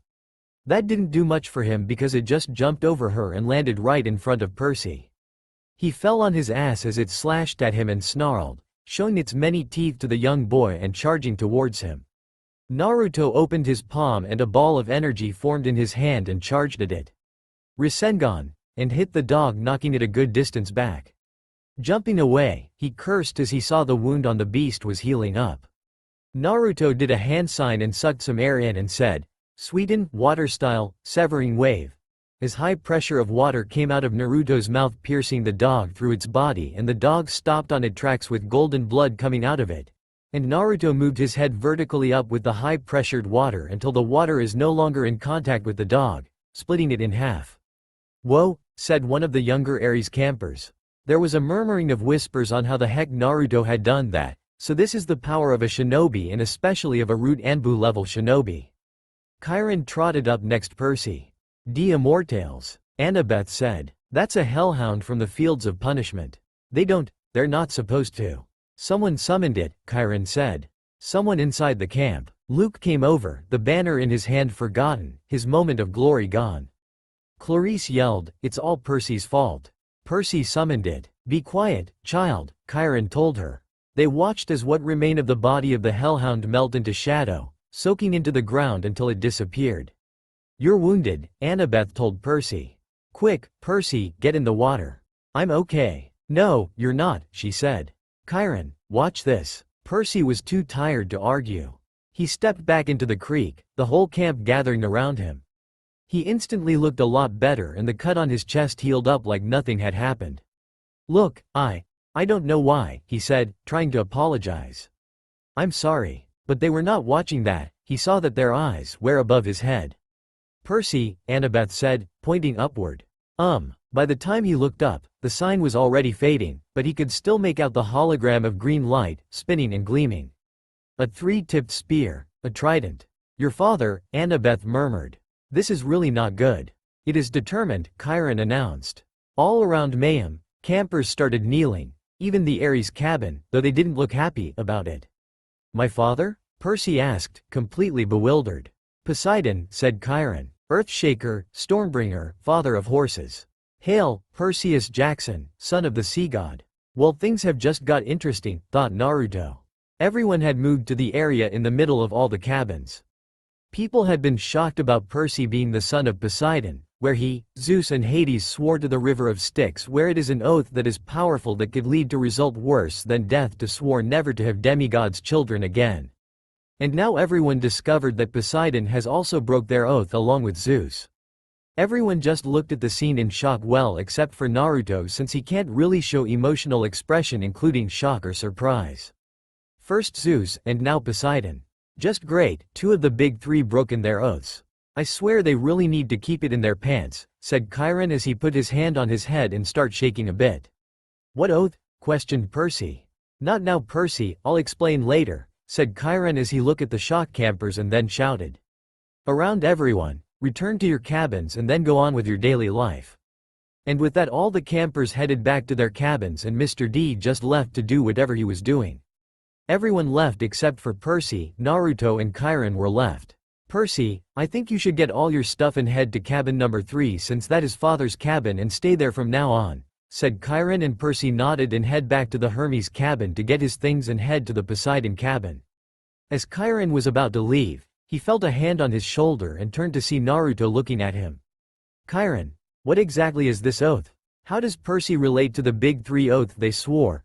questioned Naruto, and Chiron just sighed in answer for Naruto. "Okay. The big three swore an oath to the river of Styx, where it is our powerful oath that if you break it, then the consequence would be worse than death. They swore to never have demigod kids again. Zeus was the first to broke it by having Talia, and now Poseidon has also broke that oath, and you can see why this is a surprise to everyone," explained Chiron, and Naruto just nodded in understanding. "So is that why Hades sent monsters to attack Talia, because Zeus broke the oath?" Naruto asked, and Chiron nodded. "So what about Percy? Will Hades sent something to kill Percy?" "No, Hades and Poseidon have a better relationship. But Hades hates Zeus with passion, and it got worse after what Zeus did to Hades in World War II, said Chiron, as Naruto was going to ask Chiron on what happened between the two in World War II but decided to let it go. "Oh right, thanks Chiron for explaining this to me. I going to tell Talia on what happened moments ago," I see you later, Kirin. And with that, Naruto walked away and headed to Talia's pine tree, and Kirin just looked at the back of Naruto walking away. Minato, I just hope your son can regain his humanity and emotion, Kirin thought with a sad smile, and with that, he left the area. Limbo. And then I cut up the Hellhound in half with my water technique, as Naruto finished explaining what happened after capture the flag with the Hellhound. Okay, so let me get this straight? Talia yelled. You actually beat a huge Hellhound with a water technique? Well, it was my Sweden water style, severing wave, where it's kneading chakra in my stomach and converting it into water. Then I'm able to spew it out as a high-pressure stream that is powerful enough to cut cleanly through most objects, whether it's a human being or a large border.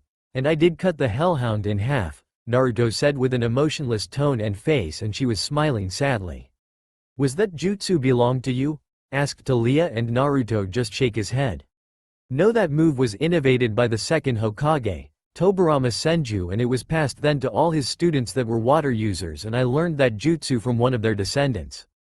So anyway, anything else I need to know? Yeah, apparently Percy was claimed after that, and he was the son of Poseidon, Naruto responded, making Talia's eyes widen. Wait, that Percy kid you told me about. Are you saying that he is the son of Poseidon, the god of the sea, storm, earthquakes and horses, one of the big three who swore to the river of Styx to never have demigod kids again? Said a shocked Talia with disbelief. Naruto nodded. Seems so. Apparently your dad and Poseidon can't keep it in their pants, said Naruto, and Talia chuckle a bit, and Naruto doesn't realize he was trying to be funny. It's like saying we will make all the promises we do unless it's are getting laid. Why don't they just fuck with other goddess or whatever the hell is immortal if they don't want to have any demigod kids? Talia doesn't either to laugh at what Naruto said or slap the back of his head for his use of language, but she decided to answer him. Don't know, maybe they realize incest is wrong, but I could be wrong. Talia giggle a bit, but then look serious.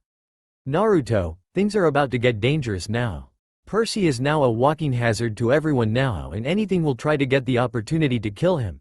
I ask you please to protect everyone, including Annabeth, Luke, Grover, and even Percy from the danger that is going to happen from now on. Can you do it? Asked Talia with hopeful eyes to Naruto. Naruto looked at Talia. She was looking at him with wide pleading eyes and making her look cute. Naruto just sighed and nodded, and Talia just smiled and hugged Naruto. Thank you, Naruto, and I know you will protect them with your lives. Thank you. Talia, can you let go of me? I think it's time for me to return since it's late now, said Naruto, and Talia responded with a pout but nodded and let go of him. I come back tomorrow, okay? Said Naruto, and she nodded again, and he faded away and returned to reality. Camp Half-Blood Border. As Naruto began to wake up and looked around and shown that it was night time, he got up and headed back to his cabin to go back to sleep. Artemis cabin. Naruto entered his cabin and headed upstairs to his room and headed to his bed and lay down and put his blanket over him. I don't know why, but I got this feeling that I'm going to be involved in a lot of shit tomorrow, thought Naruto as he let darkness take over him and fell to sleep. Flashback. A very thin and tall in stature, which gave him an overall gangling appearance, was leaning on the back of a boulder. He had long, shaggy, straw-colored blonde hair, and his face was concealed by a white, porcelain mask, with a green-colored triangle on its lower half, slits for eye holes, and Kirigakure's symbol etched into the top but was cracked, revealing that section was bleeding rapidly. His attire consisted of a sleeveless black shirt, matching pants, complete with a waistguard, and Kirigakure's striped wrist and leg guards, and also wore bandages around his neck. This was Kushimaru Kurarare, another of the greatest generation of the seven swordsmen and the greatest wielder of the Nuabari, the long sword that can pierce everything and sew them together like a needle. He and Jinin Akabino, who wore a dark-colored beard and hair which he ties into a topknot. His face appears to be rather angular and features a very protuberant nose. He wears a dark-colored poncho cloth over a standard swordsman attire, with a sleeveless dark shirt and matching pants along with a waistguard, pin-striped arm and leg warmers, and the Kiri forehead protector on his head. He also has bandages around his neck. He was also a member of the greatest generation of the seven swordsmen of Kiri and the wielder of the Kabutowari, the blunt sword where the blade can break any defense. They were given a mission by Yagura, the fourth Mizukage, to enter Konoha and assassinate the third Hokage. But unfortunately they were intercepted by two Anbu. One was wearing lion mask, the other was wearing a fox mask. They realized that the fox Anbu was the one that killed Jinpachi Munashi, stated in the bingo book issued by Kiri to look out for the fox Anbu, whose identity was unknown but didn't really care, and they both engaged against the two Anbu to avenge their fallen comrade. Akabiono went to engage the lion Anbu while Kushimaru went on to fight Naruto head-on. They fought in an intense sword fight battle, but in the end Naruto managed to get Nuabari off him by cutting off his hand and kicked him in the head, superkick, knocking him back where he was knocked into a boulder and leaning on it.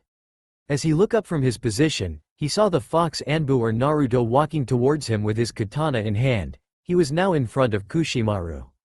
"Any last words?" asked Naruto to Kushimaru. "Yeah, I see you in hell, you piece of shit. I see you there too, but I have orders to do. Goodbye Kushimaru Kurarare," finished Naruto as he grabbed Kushimaru's hair and put him face first on the ground. As Kushimaru was trying to get up, Naruto enhanced his katana with wind and said, "Futon, wind style, slash of the dragon," and swing his katana down to his neck, decapitating his head as his body fell and his head rolled around, leaving a trail of blood everywhere. Naruto then headed towards Jinin Akabino and saw that he was engaged with his partner and headed towards them. As Jinin was about to attack again, he felt a hand on his shoulder and noticed that it was the fox Anbu with blood on his mask. "That means Kushimaru dead," thought Jinin, and before he could react, the fox Anbu said, "Raiden, lightning style, electromagnetic murder." His wave of electricity was power from a small surge to shock an opponent to a powerful stream of lightning capable of ripping through solid rock. Jinin was screaming in pain until he closed his eyes and screamed no more, knowing that he's dead. As Naruto let go of him where the body fell to the ground as the body was toasted and smoke was coming from his body, he looked at his partner and said, "Sai, let's head back and report to Lord Danzo that the mission is complete," Naruto said to the lion Anbu. "What about the body? Leave it, it's no use to us, and their body will be used as a message to Kiri." "Roger Naruto. It's Kitsune when I'm in the mask." Sai. Flashback end. Why am I reliving all these memories? Is my mind starting to get a conscious on killing Kushimaru Kurarare and Jinin Akabino? But they are bloodthirsty killers, but they were only obeying orders, but they did enjoy killing what was in front of them. I don't know anymore, thought Naruto, and then suddenly heard knocking on his door. "Naruto. Open the door, I got Percy, we had to get to the big house." Grover's voice came from his door. Naruto got up, put on new clothes headed downstairs and opened up the door to reveal Grover. "What does he need us for?" Naruto said, rubbing his eyes. "Just hurry, please." Okay, just fucking wait, let me change first," Naruto said as he walked back in, and a few minutes later, he was in his usual attire.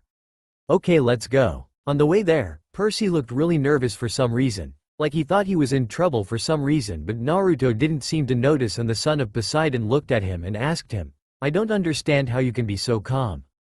I mean, I'm a child that shouldn't have existed exist."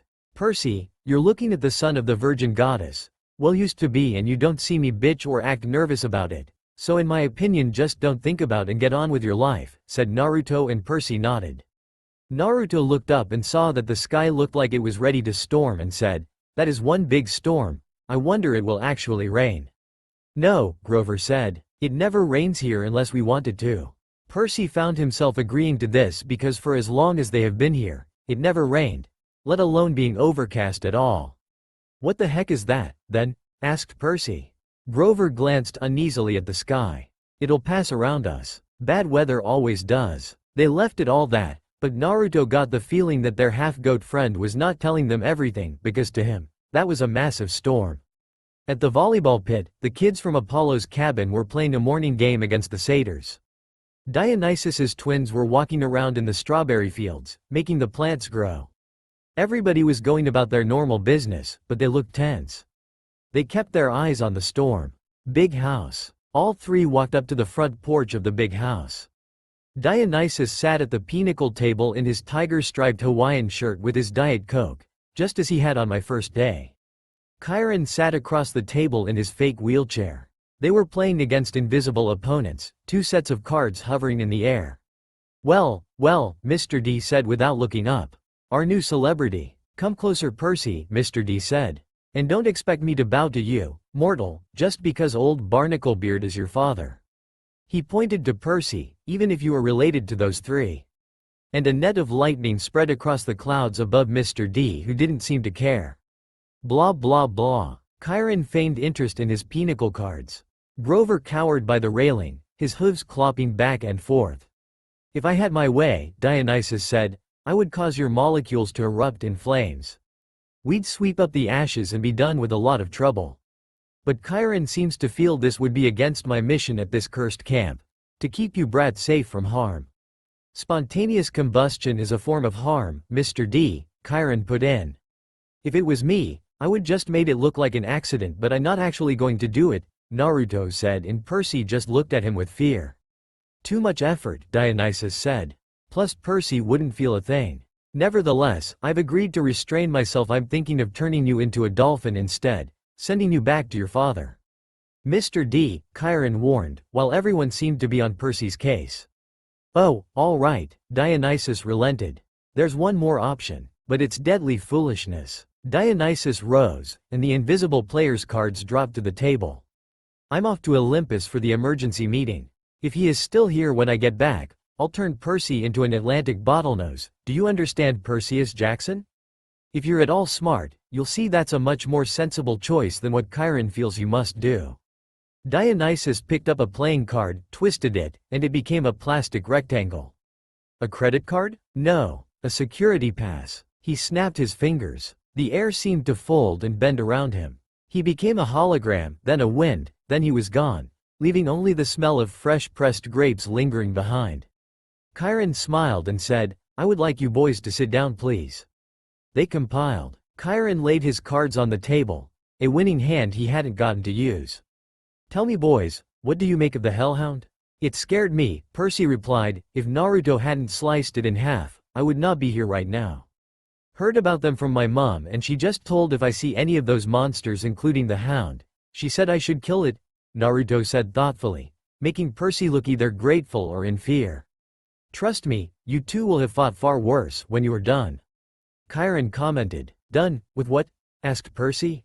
Simple, your blood is very powerful and it repels the weaker monsters, but only the strongest of the monsters will come after you. Chiron explained. Now Percy, what I meant was your joint quest. This kind of quest hasn't been done before, so do you accept it? Depends on what do we have to do, Naruto said with his arms crossed while Percy nodded to his comment. Chiron grimaced. Well, that's the hard part, the details. Thunder rumbled across the valley. The storm clouds had now reached the edge of the beach. The boys looked over and thought it odd that the sea looked to be boiling over. Poseidon, Hades, and Zeus, Percy said. They're fighting over something valuable. Something that was stolen, aren't they? Chiron and Grover exchanged looks. Chiron sat forward in his wheelchair. How did you know that?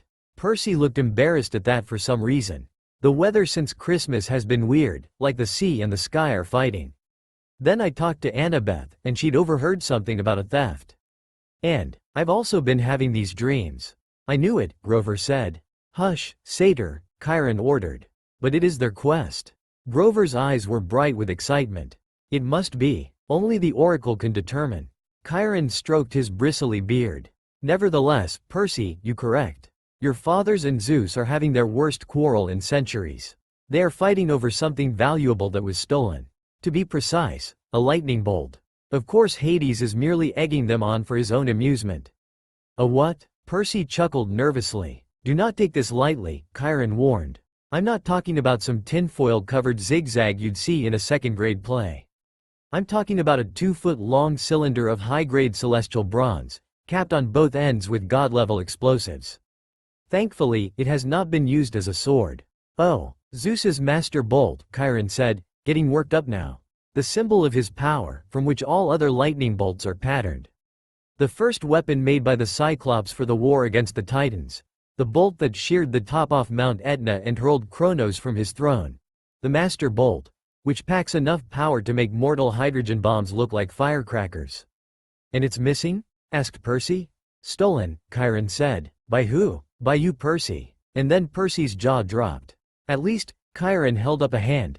That's what Zeus thinks. During the winter solstice, at last council of the gods, Zeus and Poseidon had an argument. The usual nonsense. Mother Rhea always liked you best, air disasters are more spectacular than sea disasters, etc. Afterward, Zeus realized his master bolt was missing, taken from the throne room under his very nose. He immediately blamed Poseidon. Of course he blamed Hades as well. He think it would be useful in the underground. A lot of people know he really couldn't care less about their petty arguments, but he would not stay down if someone accused him of something like that. Now, a god cannot usurp another god's symbol of power directly. That is forbidden by the most ancient of divine laws. But Zeus believes your fathers convinced a human hero to take it. But I didn't. Patience and listen, children, Chiron said. Zeus has good reason to be suspicious. The forges of the Cyclops are under the ocean, which gives Poseidon some influence over the makers of his brother's lightning. Zeus believes Poseidon has taken the master bolt, and is now secretly having the Cyclops build an arsenal of illegal copies, which might be used to topple Zeus from his throne. The only thing Zeus wasn't sure about was which hero Poseidon used to steal the bolt. Now Poseidon has openly claimed you as his son. You were in New York over the winter holidays. You could easily have snuck into Olympus. Zeus believes he has found his thief. Okay, so why am I here then? Naruto asked with confusion. I got a Iris message from Uncle Apollo to bring you along with Percy since it's going to be a benefiting factor with you go with Percy on this quest and there's something waiting for you at this quest, do not ask. I know what is waiting ahead for you Naruto but it's at the most importance. Okay. Wish I got more info on this matter, Naruto said in an emotionless tone. I never been to Olympus. Zeus is crazy. Percy was freaking out. Chiron and Grover glanced nervously at the sky. The clouds didn't seem to be parting around them, as Grover had promised. They were rolling straight over our valley, sealing them in like a coffin lid. Percy, Grover said. We don't use the C word to describe the Lord of the Sky. Perhaps paranoid, Chiron suggested. Then again, Poseidon has tried to unseat Zeus before. I believe that was question 38 on your final exam. He looked at Percy as if he actually expected him to remember question 38. Something about a golden net? I guessed. Poseidon and Hera and a few other gods. They, trapped Zeus and wouldn't let him out until he promised to be a better ruler, right? Correct, Percy, Chiron said. And Zeus has never trusted Poseidon since. Of course, Poseidon denies stealing the master bolt. He took great offense at the accusation. The two have been arguing back and forth for months, threatening war. Hades just said he didn't, not feeling like starting a war for he already has too much work. And now, you two have come along, the proverbial last straw. But I'm a just kid. Percy freaked. Percy, Grover cut in, if you were Zeus, and you already thought your brothers was plotting to overthrow you. Then your brothers suddenly admitted that they had broken the sacred oath he took after World War II, that they have fathered a couple of new mortal heroes who might be used as a weapon against you.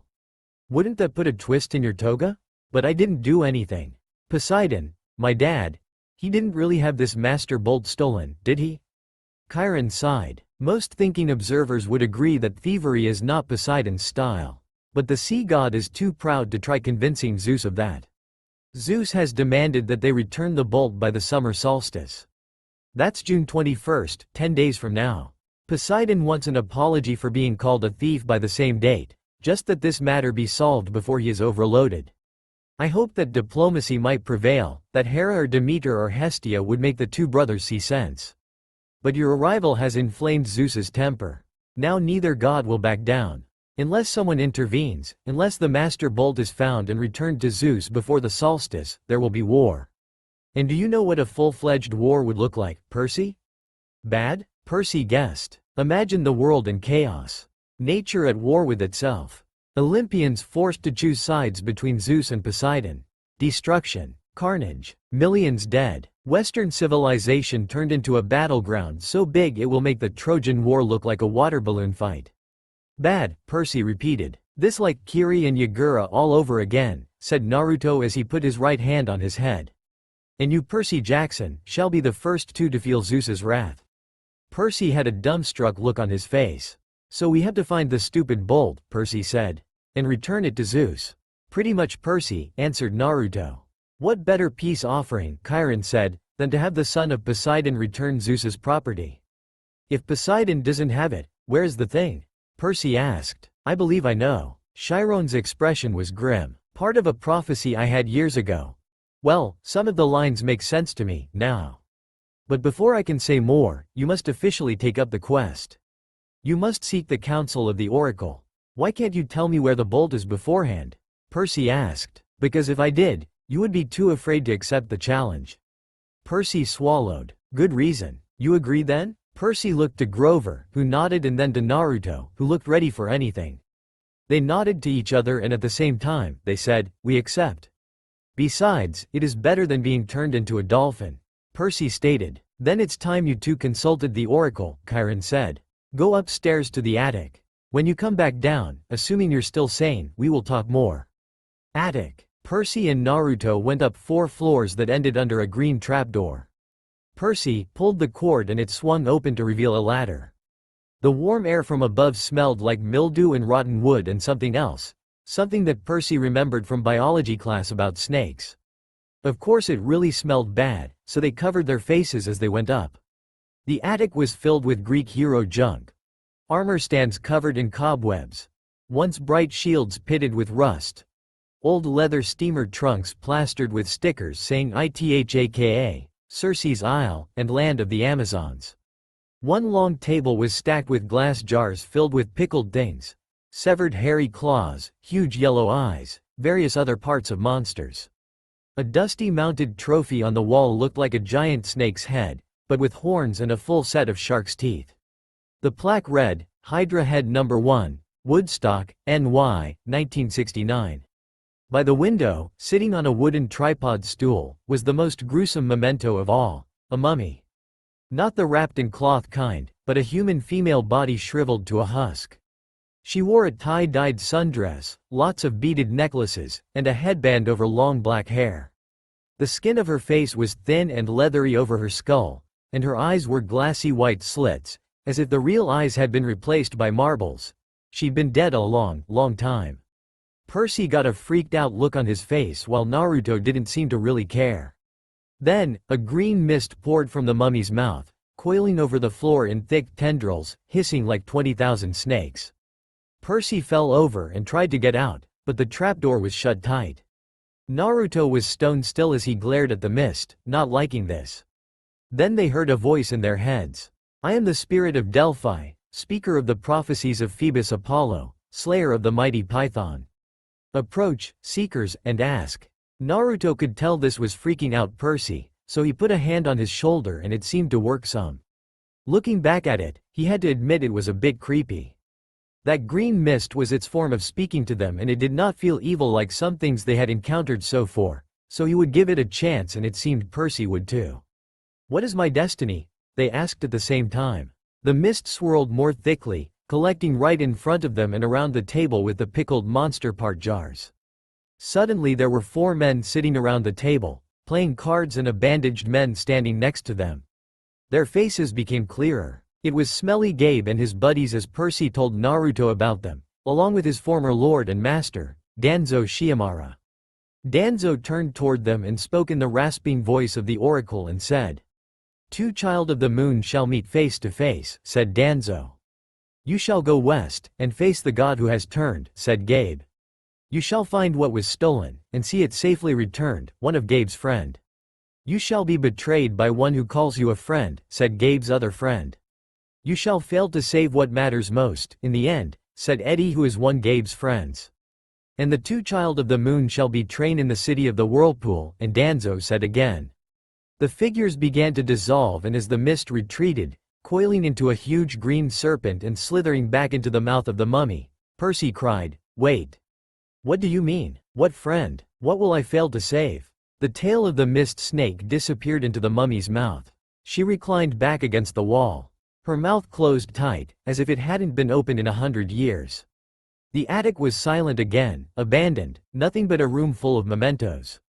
Come one, Percy said shakily, let's get out of here, this place is creeping me out. Downstairs. Well? Chiron asked. She said we would retrieve what was stolen. Percy sighed. Grover sat forward, chewing excitedly on the remains of a Diet Coke can. That's great. What did the oracle say exactly? Chiron pressed. This is important. She said we would go west and face a god who had turned. We would retrieve what was stolen and see it safely returned. I knew it, Grover said. Chiron didn't look satisfied. Anything else? Naruto saw that Percy didn't want to speak about the betrayal part, so Naruto decided to talk about his part. To me, she said that two Child of the Moon shall meet face to face and they both will be trained in the city of the Whirlpool, as Naruto told Chiron his part of the prophecy and Chiron told Naruto to go on. I think I had to meet this other Child of the Moon and train with him in this city of the Whirlpool, said Naruto, and Chiron was satisfied with Naruto's answer. Well, if that's the case, I hope you have a good training trip and hopefully meet this other Child of the Moon, Chiron said to Naruto and turned back to Percy. Anything particular to add, Percy? No, Percy said. That's about it. I see, Chiron said as he studied Percy's face. Just know this. The oracle's words often have double meanings. Don't dwell on them too much. The truth is not always clear until events come to pass. Okay, Percy said, anxious to change topics. So where do we go? Who's this god in the west? Think, Percy, Chiron said. If Zeus and Poseidon weaken each other in a war, who stands to gain? Somebody else who wants to take over? The boy guessed. Yes, quite. Someone who harbors a grudge, who has been unhappy with his lot since the world was divided eons ago, whose kingdom would grow powerful with the deaths of millions. Someone who hates his brothers for forcing him into an oath to have no more children, an oath that all three of them have now broken. Hades, Percy said. Chiron nodded. The Lord of the Dead is the only possibility. A scrap of aluminum dribbled out of Grover's mouth. Whoa, wait. What? A fury came after Percy, Chiron reminded him. She watched the young men until she was sure of their identity, then tried to kill him. Furies obey only one lord, Hades. Yes, but Hades hates all heroes, Grover protested. Especially if he has found out Percy is a son of Poseidon. A hellhound got into the forest, Chiron continued. Those can only be summoned from the fields of punishment, and it had to be summoned by someone within the camp. Hades must have a spy here. He must suspect Poseidon will try to use Percy to clear his name. Hades would very much like to kill this young half-blood before he can take on the quest. Great, two major gods want to kill me. Percy mumbled. Naruto looked at Percy and said, Percy, things ahead will be complicated from now on and there will be monsters, gods or whatever the fuck is going to come for you. But I'll follow to your quest to protect you and finish your quest. I don't know if I'm doing this as a friend or not, but I will protect your ass and get you to finish this fucking quest. Hey, thanks Naruto. Percy replied with a smile. But a quest to? Grover swallowed. I mean, couldn't the Master Bolt be in some place like Maine? Maine's very nice this time of year. Hades sent a minion to steal the Master Bolt, Chiron insisted. He hid it in the underworld, knowing full well that Zeus would blame Poseidon.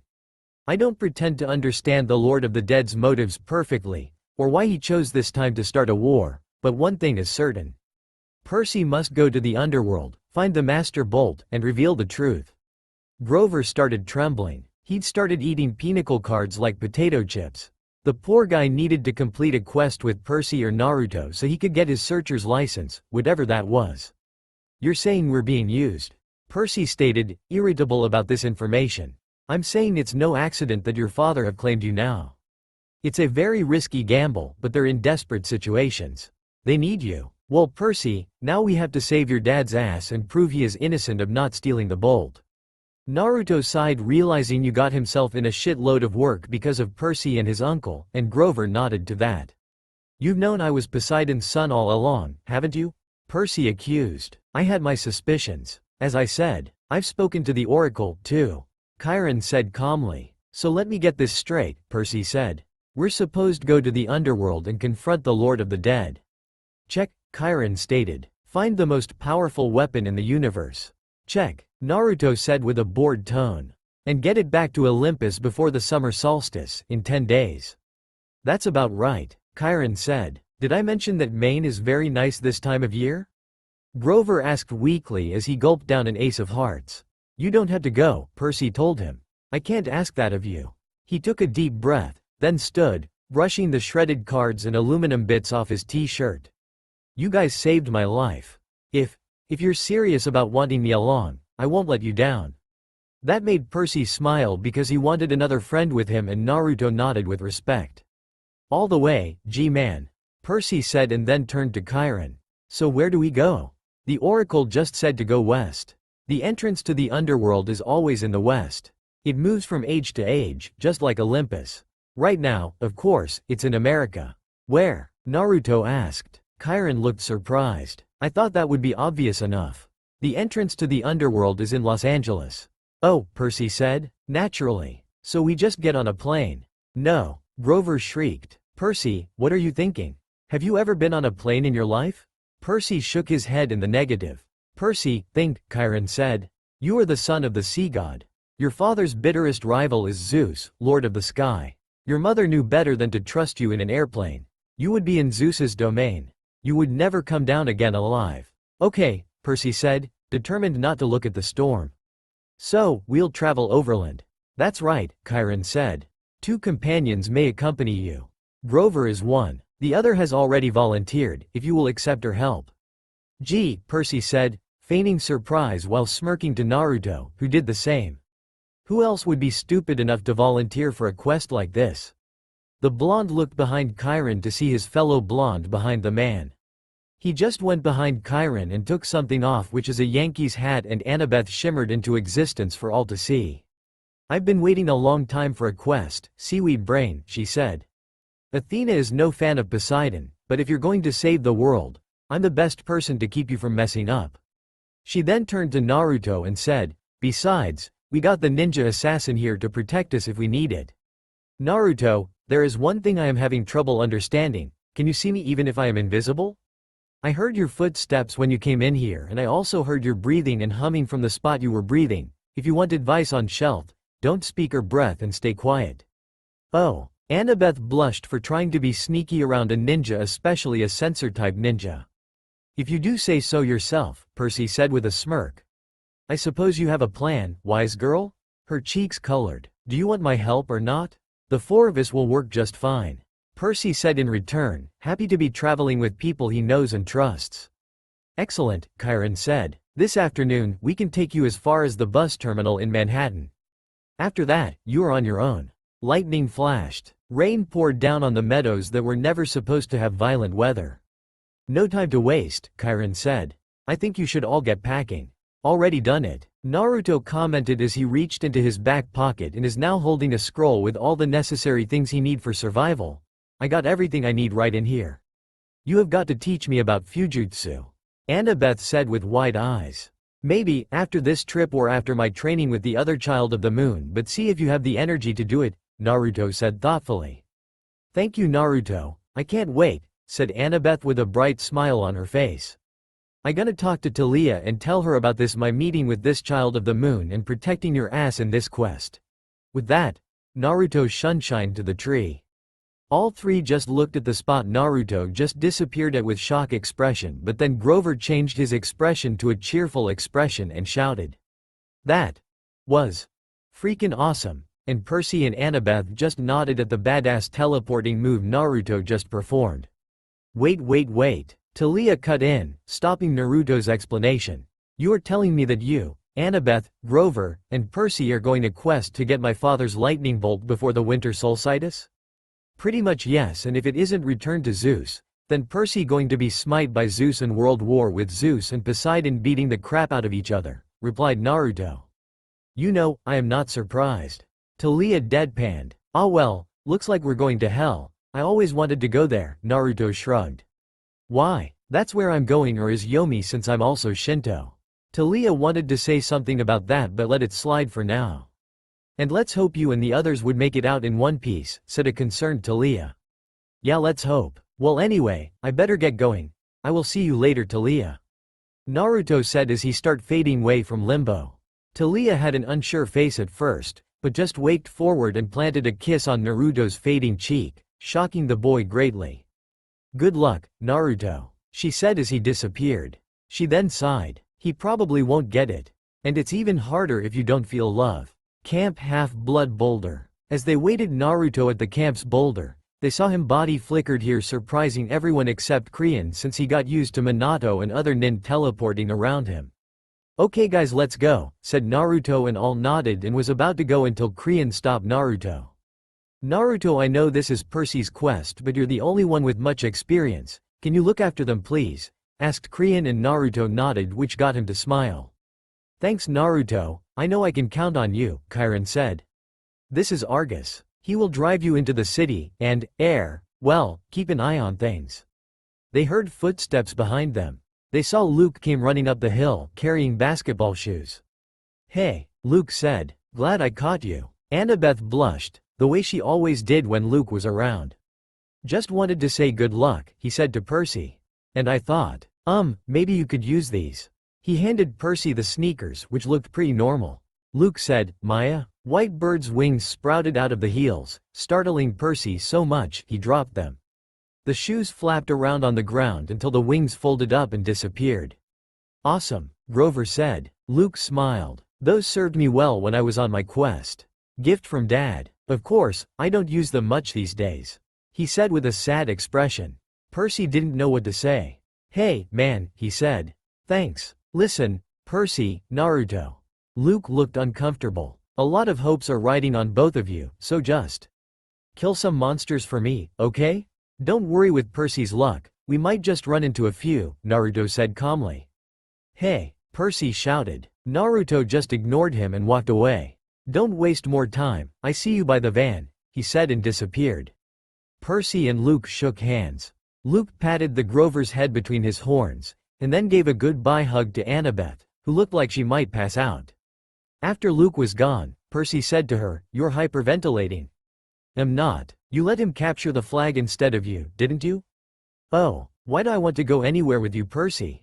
Annabeth stomped down the other side of the hill, where a white SUV waited on the shoulder of the road. Naruto and Argus were already there. Percy picked up the flying shoes and he had a sudden bad feeling. He looked at Chiron. I won't be able to use these, will I? Chiron shook his head. Luke meant well, Percy. But taking to the air, that would not be wise for you. Percy nodded, disappointed, but then he got an idea. Hey, Grover, you want a magic item? Grover's eyes lit up. Me? Pretty laced the sneakers over his fake feet. Maya, he shouted. He got off the ground okay, but then fell over sideways so his backpack dragged through the grass. The winged shoes kept bucking up and down like tiny broncos. Practice, Chiron called after him. You just need practice. Grover went flying sideways down the hill like a possessed lawnmower heading toward the van. Before Percy could follow, Chiron caught his arm. I should have trained you better, Percy, he said. If only I had more time. Hercules, Jason, they all got more training. That's okay. I just wish, Percy said, but stopped himself, not wanting to sound selfish and not getting a magical item to help him on his quest. What am I thinking? Chiron cried. I can't let you get away without this. He pulled a pen from his coat pocket and handed it to Percy. It was an ordinary disposable ballpoint, black ink, removable cap. Probably cost 30 cents. Gee, Percy said. Thanks. Percy, that's a gift from your father. I've kept it for years, not knowing you were who I was waiting for. But the prophecy is clear to me now. You are the one. Percy remembered the field trip to the Metropolitan Museum of Art. Chiron had thrown him a pen that turned into a sword. He took off the cap, and the pen grew longer and heavier in his hand. In half a second, he held a shimmering bronze sword with a double-edged blade, a leather-wrapped grip, and a flat hilt riveted with gold studs. It was the first weapon that actually felt balanced in his hand. The sword has a long and tragic history that we need not go into, Chiron told me. Its name is Anaklusmos. Riptide, Percy translated, surprised the ancient Greek came so easily. Use it only for emergencies, Chiron said, and only against monsters. No hero should harm mortals unless absolutely necessary, of course, but this sword wouldn't harm them in any case. Percy looked at the wickedly sharp blade. What do you mean it wouldn't harm mortals? How could it not? The sword is celestial bronze. Forged by the Cyclops, tempered in the heart of Mount Etna, cooled in the river Lethe. It's deadly to monsters, to any creature from the underworld, provided they don't kill you first. But the blade will pass through mortals like an illusion. They simply are not important enough for the blade to kill. And I should warn you, as a demigod, you can be killed by either celestial or normal weapons. You are twice as vulnerable. Good to know. Now recap the pen. Percy touched the pen cap to the sword tip and instantly Riptide shrank to a ballpoint pen again. He tucked it in his pocket, a little nervous because he was famous for losing pens at school. You can't, Chiron said. Can't what? Percy asked. Lose the pen, Chiron said. It is enchanted. It will always reappear in your pocket. Try it. Percy was wary, but he threw the pen as far as he could down the hill and watched it disappear in the grass. It may take a few moments, Chiron said. Now check your pocket. Percy noticed pen was there. Okay, that's extremely cool, Percy admitted. But what if a mortal sees me pulling out a sword? Chiron smiled. Mist is a powerful thing, Percy. Mist? Yes. Read the Iliad. It's full of references to the stuff. Whenever divine or monstrous elements mix with the mortal world, they generate mist, which obscures the vision of humans. You will see things just as they are, being a half-blood, but humans will interpret things quite differently. Remarkable, really, the lengths to which humans will go to fit things into their version of reality. Percy placed Riptide back in his pocket.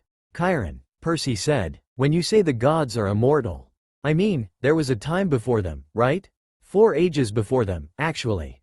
The time of the Titans was the 4th age, sometimes called the Golden Age, which is definitely a misnomer. This, the time of Western civilization and the rule of Zeus, is the 5th age. So what was it like? Before the gods? Chiron pursed his lips. Even I am not old enough to remember that, child, but I know it was a time of darkness and savagery for mortals. Kronos, the lord of the Titans, called his reign the Golden Age because men lived innocent and free of all knowledge.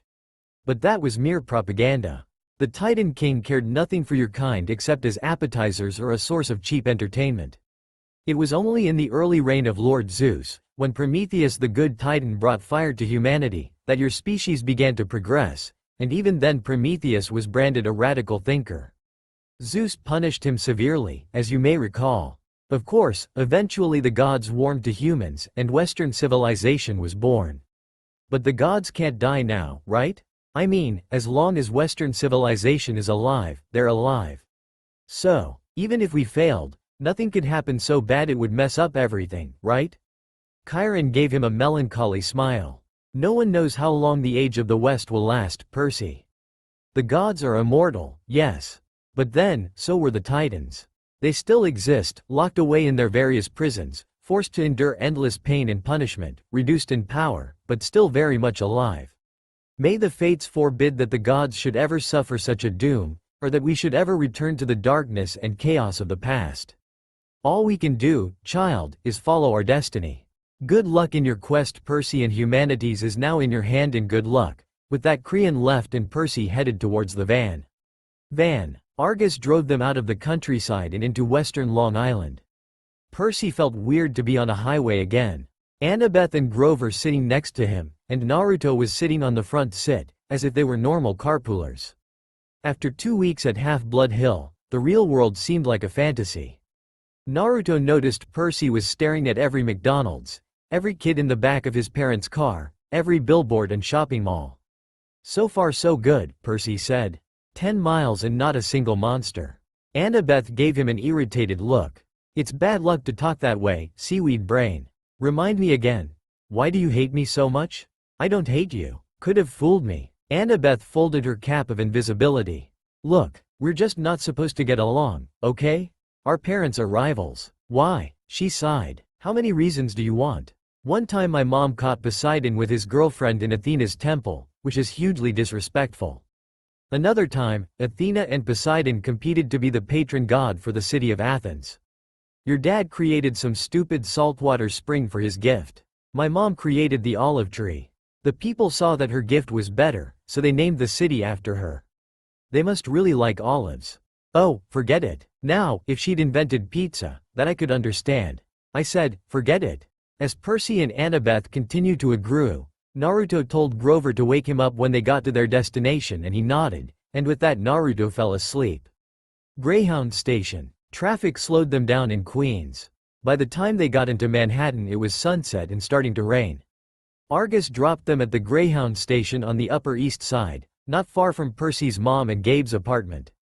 Percy saw typed to a mailbox was a soggy flyer with his picture on it. Have you seen this, boy? He ripped it down before Annabeth and Grover could notice, but Naruto already saw it. Argus unloaded their bags, made sure they got bus tickets, and then drove away, the eye on the back of his hand opening to watch them as he pulled out of the parking lot. Naruto noticed that Percy was looking off into the distance, probably thinking about his home. Grover shouldered Percy's backpack. "You want to know why she married him, Percy?" he said. Percy stared at him. "Were you reading my mind or something? Just your emotions." Grover shrugged. "Guess I forgot to tell you satyrs can do that. You were thinking about your mom and your stepdad, right?" Percy nodded, wondering what else Grover might have forgotten to tell him. "Your mom married Gabe for you, Grover told me. You call him smelly, but you've got no idea. The guy has this aura. Yuck. I can smell him from here. I can smell traces of him on you, and you haven't been near him for a week." "Thanks," Percy said. "Where's the nearest shower?" "You should be grateful, Percy. Your stepfather smells so repulsively human he could mask the presence of any demigod. As soon as I took a whiff inside his Camaro, I knew. Gabe has been covering your scent for years. If you hadn't lived with him every summer, you probably would have been found by monsters a long time ago. Your mom stayed with him to protect you. She was a smart lady. She must have loved you a lot to put up with that guy, if that makes you feel any better." It didn't, but Percy forced himself not to show it. "I'll see her again," he thought. "She isn't gone." Percy stared a little more into the distance until they had to move on. "Hey, the bus is here. Come on, let's go," said Naruto and nodded. As they got on the bus that is heading to New Jersey and got on and find a spot to sit in. The bus was filled and their trip to New Jersey has started, and since it might take a while to get there, he decided to rest up a bit. "Hey guys, I going to take a nap, so when we get there, wake me up, will?" asked Naruto, and all nodded. "Thanks." And with that, Naruto went darkness take over him and falls asleep. Flashback. A man with spiky, light brown hair, prominent jawlines and green eyes.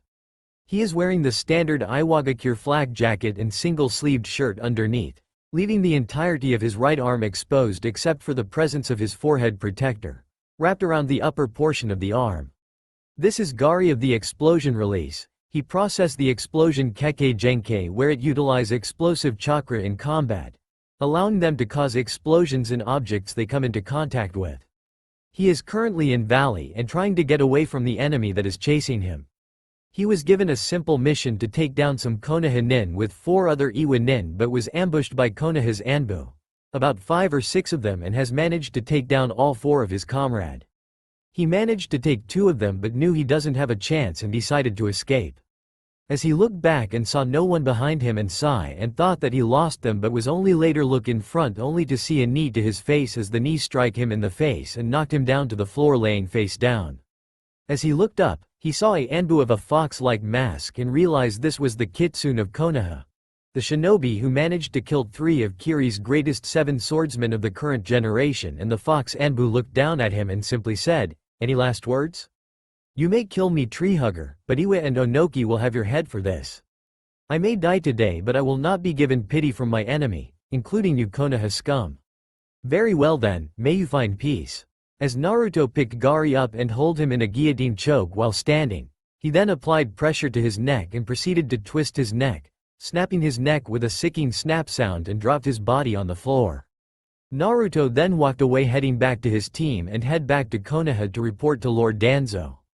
Flashback end. Naruto suddenly heard a commotion going on that disrupted his sleep and peeked an eye open to see what was going on. What he saw was the bus pretty much empty except Annabeth and Grover were there with what to be 3 women that have leathery wings like bats, claws, a mouth full of yellow fangs and glowing eyes speaking to the 2, but there was no sign of Percy, probably wearing Annabeth's cap. Are these the 3 Furies Mom told me about? Thought Naruto as he still continued to look without anyone noticing he's awake. So these are the goddesses of vengeance. Electo the angry, Megara, the grudging, and Tasiphon the avenger. Seems they are trying to stop us with this quest. Might as well play possum for a while, and with that Naruto pretended to go back to sleep. As Electo continued to interrogate Annabeth and Grover on the whereabouts of Percy, and then she noticed Naruto sleeping in the corner. Megara, keep an eye on these brats. Tasiphon, take care of the son of Artemis before he wakes up, and I look for C-spawn, commended Electo, and all nodded as Electo began to go outside the bus to look for Percy, and Tasiphon headed towards Naruto, hoping to strike him down while vulnerable. As she arrived, she looked down at the sleeping form of Naruto. So pathetic for a shinobi, letting himself be defenseless and vulnerable, smirked Tisfan with arrogance as she grabbed Naruto, and suddenly he poofed out of existence, surprising her, but then felt our presence behind her. Who said I left myself vulnerable, but you just easily made this easy for me. Goodbye, whispered Naruto to her as he formed a Rasengan in his hand and shoved it through her, leaving in pain until she dissolved to gold dust. Tasiffin, screamed Megara, you will pay for that, boy. As she flew towards Naruto in rage and failed to notice Naruto already finished performing a hand sign. Sweeten, water release, water dragon bullet. As Naruto blew water out of his mouth, forming a Chinese dragon figure out of water, as it went towards Megara, opened its mouth and bite Megara and rams her outside the bus, leaving her soak in water, laying down. As Naruto headed towards, she quickly got back up and went straight to Naruto, but he just moved out of the way. As Megara turned back to him, he just simply enzwagiri kick her to the side of the head, knocking her down face down and slowly tired to get up. As Naruto gathered chakra to his left foot to straighten it and running towards her and blackout stomp her to the head, splatting her head everywhere with golden blood everywhere as well, and soon later dissolved into gold dust. As Annabeth and Grover looked on in shock and fear. Not only did Naruto bed 2 of the Furies, but he made it look easy. But what scared them was how he killed them. He did it so ruthlessly and shown no mercy. So this is what Korean meant by Root Anbu being ruthless and emotionless, thought Annabeth with fear. But Naruto didn't notice their expression but was looking around for Electo until he saw her and Percy fighting, and Annabeth and Grover noticed as well and headed towards Percy. Perseus Jackson, Electo said, in an accent that was definitely from somewhere further south than Georgia. You have offended the gods. You shall die. I like you better as a math teacher, Percy said to her. She growled. Annabeth and Grover moved up behind the Furies cautiously, looking for an opening. Percy took the ballpoint pen out of his pocket and uncapped it. Riptide elongated into a shimmering double-edged sword. She growled. Submit now, she hissed. And you will not suffer eternal torment. Nice try, Percy said to her. Percy, look out, Annabeth cried. Mrs. Dodds lashed her whip around Percy's sword hand while the Furies on the either side lunged at him. Percy felt like his hand wrapped in molten lead, but he managed not to drop Riptide. He stuck the Fury on the left with its hilt, sending her toppling backward into a seat. As he managed to slash her on her shoulder, she was about to rush towards Percy again, but Annabeth got Mrs. Dodds in a wrestler's hold and yanked her backward while Grover ripped the whip out of her hands. Ow! He yelled. Ow! Hot, hot. The Fury Percy had hilt slammed came at him again, talons ready, but he swung Riptide and she broke open like a piñata. Mrs. Dodds was trying to get Annabeth off her back. She kicked, clawed, hissed and bit, but Annabeth held on while Grover got Mrs. Dodds's legs tied up in her own whip. Finally they both shoved her backward into the aisle. Mrs. Dodds tried to get up, but she didn't have room to flap her bat wings, so she kept falling down. Zeus will destroy you, she promised. Hades will have your soul. Brachas meas vesamini. Percy yelled, which oddly meant, eat my pants. Electo somehow managed to get free herself, but before she could attack him, she suddenly heard, Sweeten, water release, severing wave, as Electo was pierced Electo in the chest and looked to see Naruto pouring out the water of his mouth, and he moved his vertically, resulting to her to be split in half and later turned to gold dust.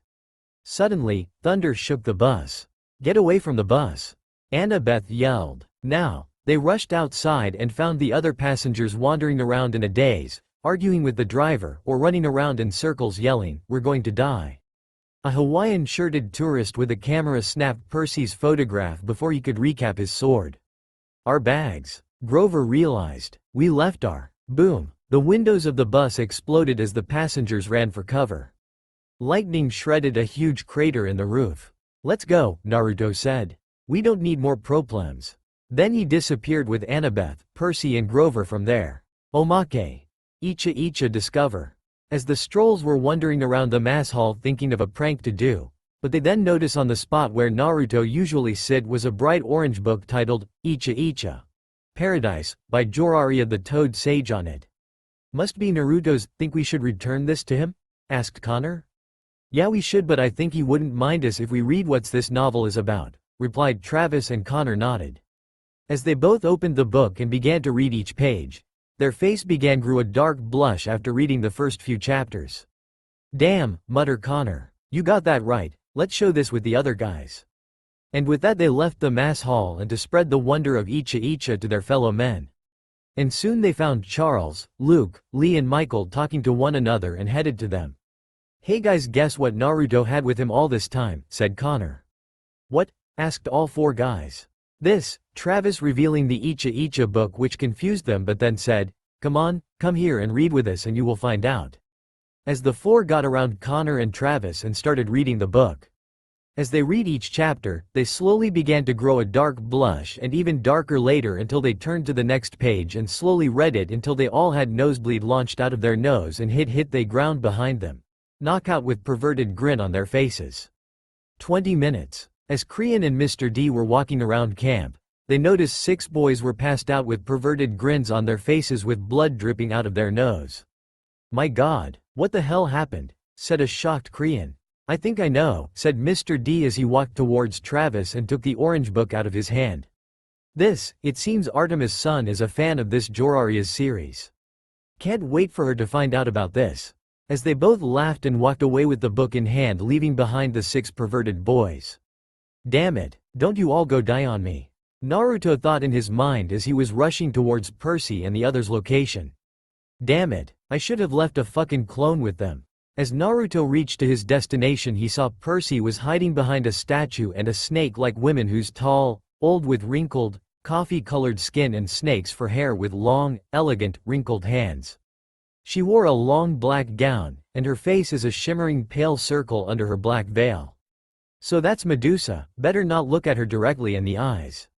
Better use sensor sense, thought Naruto as he closed his eyes and began to sense his surroundings.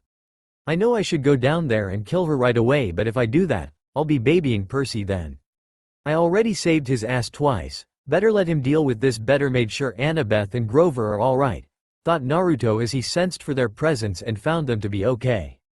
Good, better find a good spot to enjoy the show. As Naruto went to find a good spot to see how Percy do and decided to go on the roof and look from upside down. Percy and Medusa. Such a pity to destroy a handsome young face, Auntie M said to Percy soothingly. Stay with me, Percy. All you have to do is look up. Percy fought the urge to obey. Instead he looked to one side and saw one of those glass spheres people put the gardens, a gazing ball. He could see Auntie M's dark reflection in the orange glass. Her headdress was gone, revealing her face as a shimmering pale circle. Her hair was moving, writhing like serpents. Auntie M, how could I have been so stupid? He thought. The gray-eyed one did this to me, Percy, Medusa said, and she didn't sound anything like a monster. Annabeth's mother, the cursed Athena, turned me from a beautiful woman into this. Don't listen to her. Annabeth's voice shouted, somewhere in the statuary. Run, Percy. Silence. Medusa snarled. Then her voice modulated back to a comforting purr. You see why I must destroy the girl, Percy. She is my enemy's daughter. I shall crush her statue to dust. But you, dear Percy, you need not suffer. No, Percy muttered. He tried to make his legs move. Do you really want to help the gods? Medusa asked. Do you understand what awaits you on this foolish quest, Percy? What will happen if you reach the underworld? Do not be a pawn of the Olympians, my dear. You would be better off as a statue. Less pain, less pain. Suddenly an invisible force slammed on Medusa and sent her away from Percy. She yelled, her snake hair hissing and spitting. Percy scrambled away and hid in the statuary. Right next to him, Annabeth's voice said, Percy. Percy jumped so high his feet nearly cleared a garden gnome. Geez, don't do that. Annabeth took off her Yankees cap and became visible. You had to cut her head off. What, are you crazy? Let Naruto handle her. Percy, you have to do this your own, Naruto said, appeared to be standing upside down from the roof. Percy asked as he looked up to him from the roof, why? Percy, I won't always be there to protect you. You have to learn to defend yourself, so toughen up and kill that bitch of a monster, Percy. You bet Electo, remember, Naruto said. But you killed her. Yes, after you defeated her before I killed her, you can do it, you don't need me, Percy. Percy was unsure about that, but Annabeth said, Medusa is a menace. She's evil. I'd kill her myself, but... She swallowed, as if she were about to make a difficult admission. But you've got the better weapon. Besides, I'd never get close to her. She'd slice me to bits because of my mother. You got a chance. What? I can't, Percy said.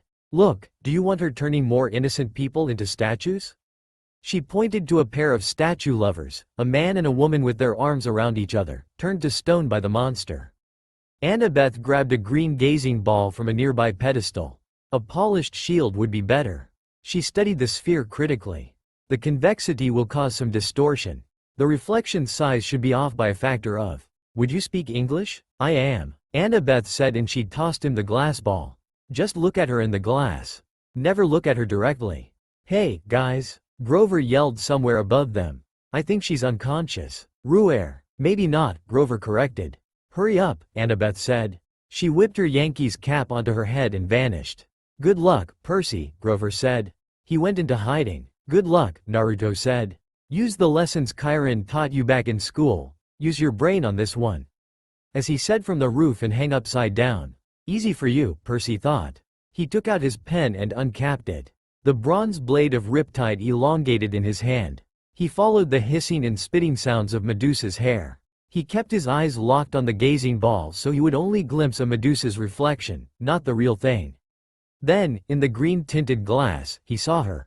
He yelled, hey. Percy advanced on her, which wasn't easy, holding a sword and a glass ball. She let him approach, 20 feet, 10 feet. He saw the reflection of her face. Surely it wasn't really that ugly. The green swirls of the gazing ball must be distorting it, making it look worse, he thought. You wouldn't harm an old woman, Percy, Medusa said. I know you wouldn't. Percy hesitated, fascinated by the face he saw reflected in the glass, the eyes that seemed to burn straight through the green tint, making his arms go weak. Percy, don't listen to her. Grover shouted from his hiding. Medusa cackled. Too late. She lunged at Percy with her talons. Percy slashed up with his sword, and then heard a sickening shock. Then a hiss like wind rushing out of a cavern, the sound of a monster disintegrating. Something fell to the ground next to his foot. It took all his willpower not to look. He could feel the warm ooze soaking into his sock, little dying snakeheads tugging at his shoelaces. Oh, yuck, Grover said. His eyes were still tightly closed. Mega yuck. Annabeth came up next to him, her eyes fixed on the sky. She was holding Medusa's black veil. She said, don't move. Very, very carefully, without looking down, she knelt and draped the monster's head in black cloth, then picked it up. It was still dripping green juice. Good job, Percy, Naruto said as he fell down from the roof and landed behind them, freaking them out. Don't do that, Naruto, Annabeth shouted. Naruto ignored her and asked Percy, are you okay? Yeah, Percy decided, though he felt like throwing up his double cheeseburger. Why didn't the head evaporate? He asked. Once you sever it, it becomes a spoil of war, Annabeth said. Same as your Minotaur's horn. But don't unwrap the head. It can still petrify you. Percy recapped his sword. Together, they stumbled back to the warehouse. They found some old plastic grocery bags behind the snack counter and double-wrapped Medusa's head. They plopped it on the table where they had eaten dinner and sat around it. Percy said, so we have Athena to thank for this monster? Annabeth flashed him an irritated look. Your dad, actually. Don't you remember? Medusa was Poseidon's girlfriend. They decided to meet in my mother's temple. That's why Athena turned her into a monster. Medusa and her two sisters who had helped her get into the temple, they became the three Gorgons. That's why Medusa wanted to slice me up, but she wanted to preserve you as a nice statue. She's still sweet on your dad. You probably reminded her of him. Percy's face was burning. Oh, so now it's my fault we met Medusa. Annabeth straightened. In a bad imitation of Percy's voice, she said, it's just a photo, Annabeth. What's the harm? Forget it, Percy said. You're impossible. You're insufferable. Hey, Grover interrupted. You two are giving me a migraine, and satyrs don't even get migraines. What are you going to do with the head, Percy? Naruto asked. Percy stared at the thing. One little snake was hanging out of a hole in the plastic. The words printed on the side of the bag said, we appreciate your business.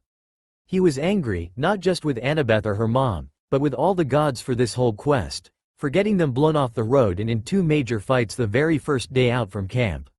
At this rate, they had never made it to LA alive, much less before the summer solstice. What had Medusa said? Percy thought. Do not be a pawn of the Olympians, my dear. You would be better off as a statue. He got up. I'll be back. Percy, Annabeth called after me. What are you? Percy searched the back of the warehouse until he found Medusa's office. Her account book showed her 6 most recent sales, all shipments to the underworld to decorate Hades and Persephone's garden. According to one freight bill, the underworld's billing address was DOA Recording Studios, West Hollywood, California. He folded up the bill. So this is the underworld's address, Naruto said, who appeared behind him. Why yes, Percy said and stuffed address in his pocket.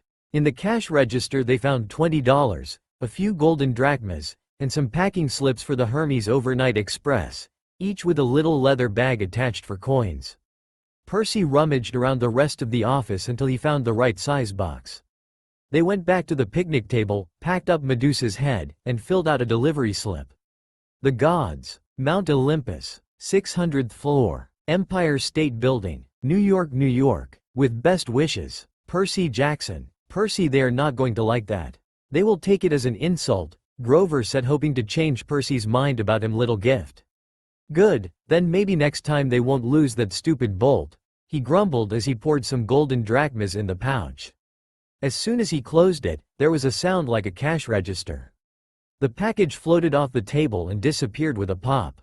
Percy, even though that was brave of you but also stupid at the same time. Now Zeus might make this harder for us now, he could be sending something worse than the Furies and Medusa. Are you ready to face what is going to be installed for us?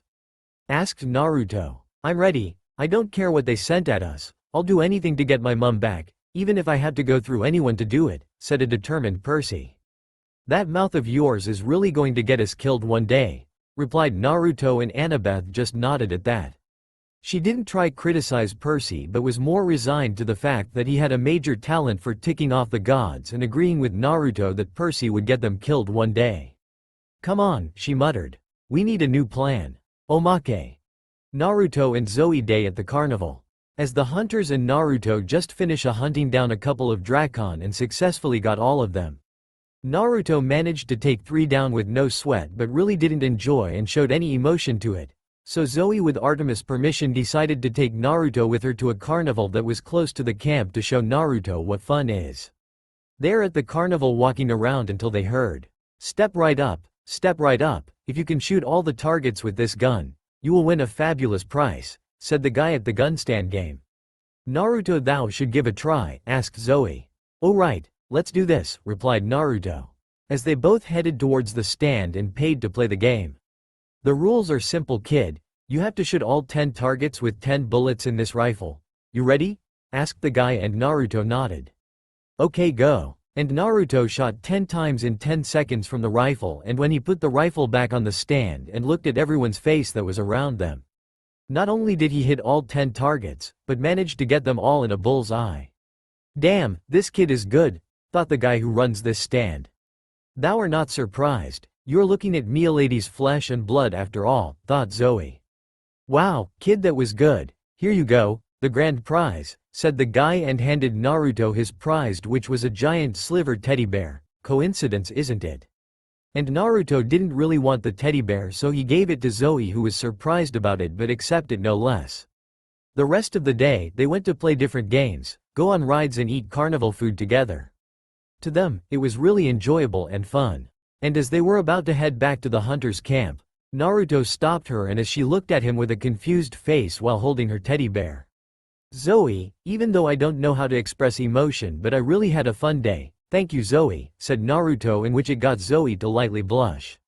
No, thank you Naruto, thou hast given me a day to enjoy, even if thou are surrounded by men in this carnival, replied Zoe as she went towards him and kissed him on the cheek, which surprised him, and Zoe moved back and blushed a bit darker now and decided to head back to camp first.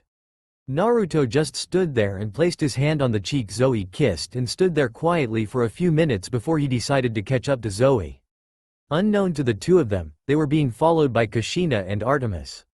She didn't really trust her baby outside of camp without her, even with Zoe there, and was paranoid on something might happen to him, so she and Kushina decided to follow them on their day at the carnival. And was happy that her son was having a good time with Zoe. You know Kushina, those two really are a good together, said Artemis with a smile. Yeah, they do. They reminded me and Minato when we were young, replied Kushina. And Artemis' smile turned to a growl. You had to remind me that you dated my husband in the past. Oh come on, you can't let it go, can you? I did, but thanks to you reminded me about it. As the two agreed about Kushina used to date Minato for a couple of minutes and decided to teleport back to camp. That's all for now. If you want to see next part, then please like this video and subscribe my channel. Thank you.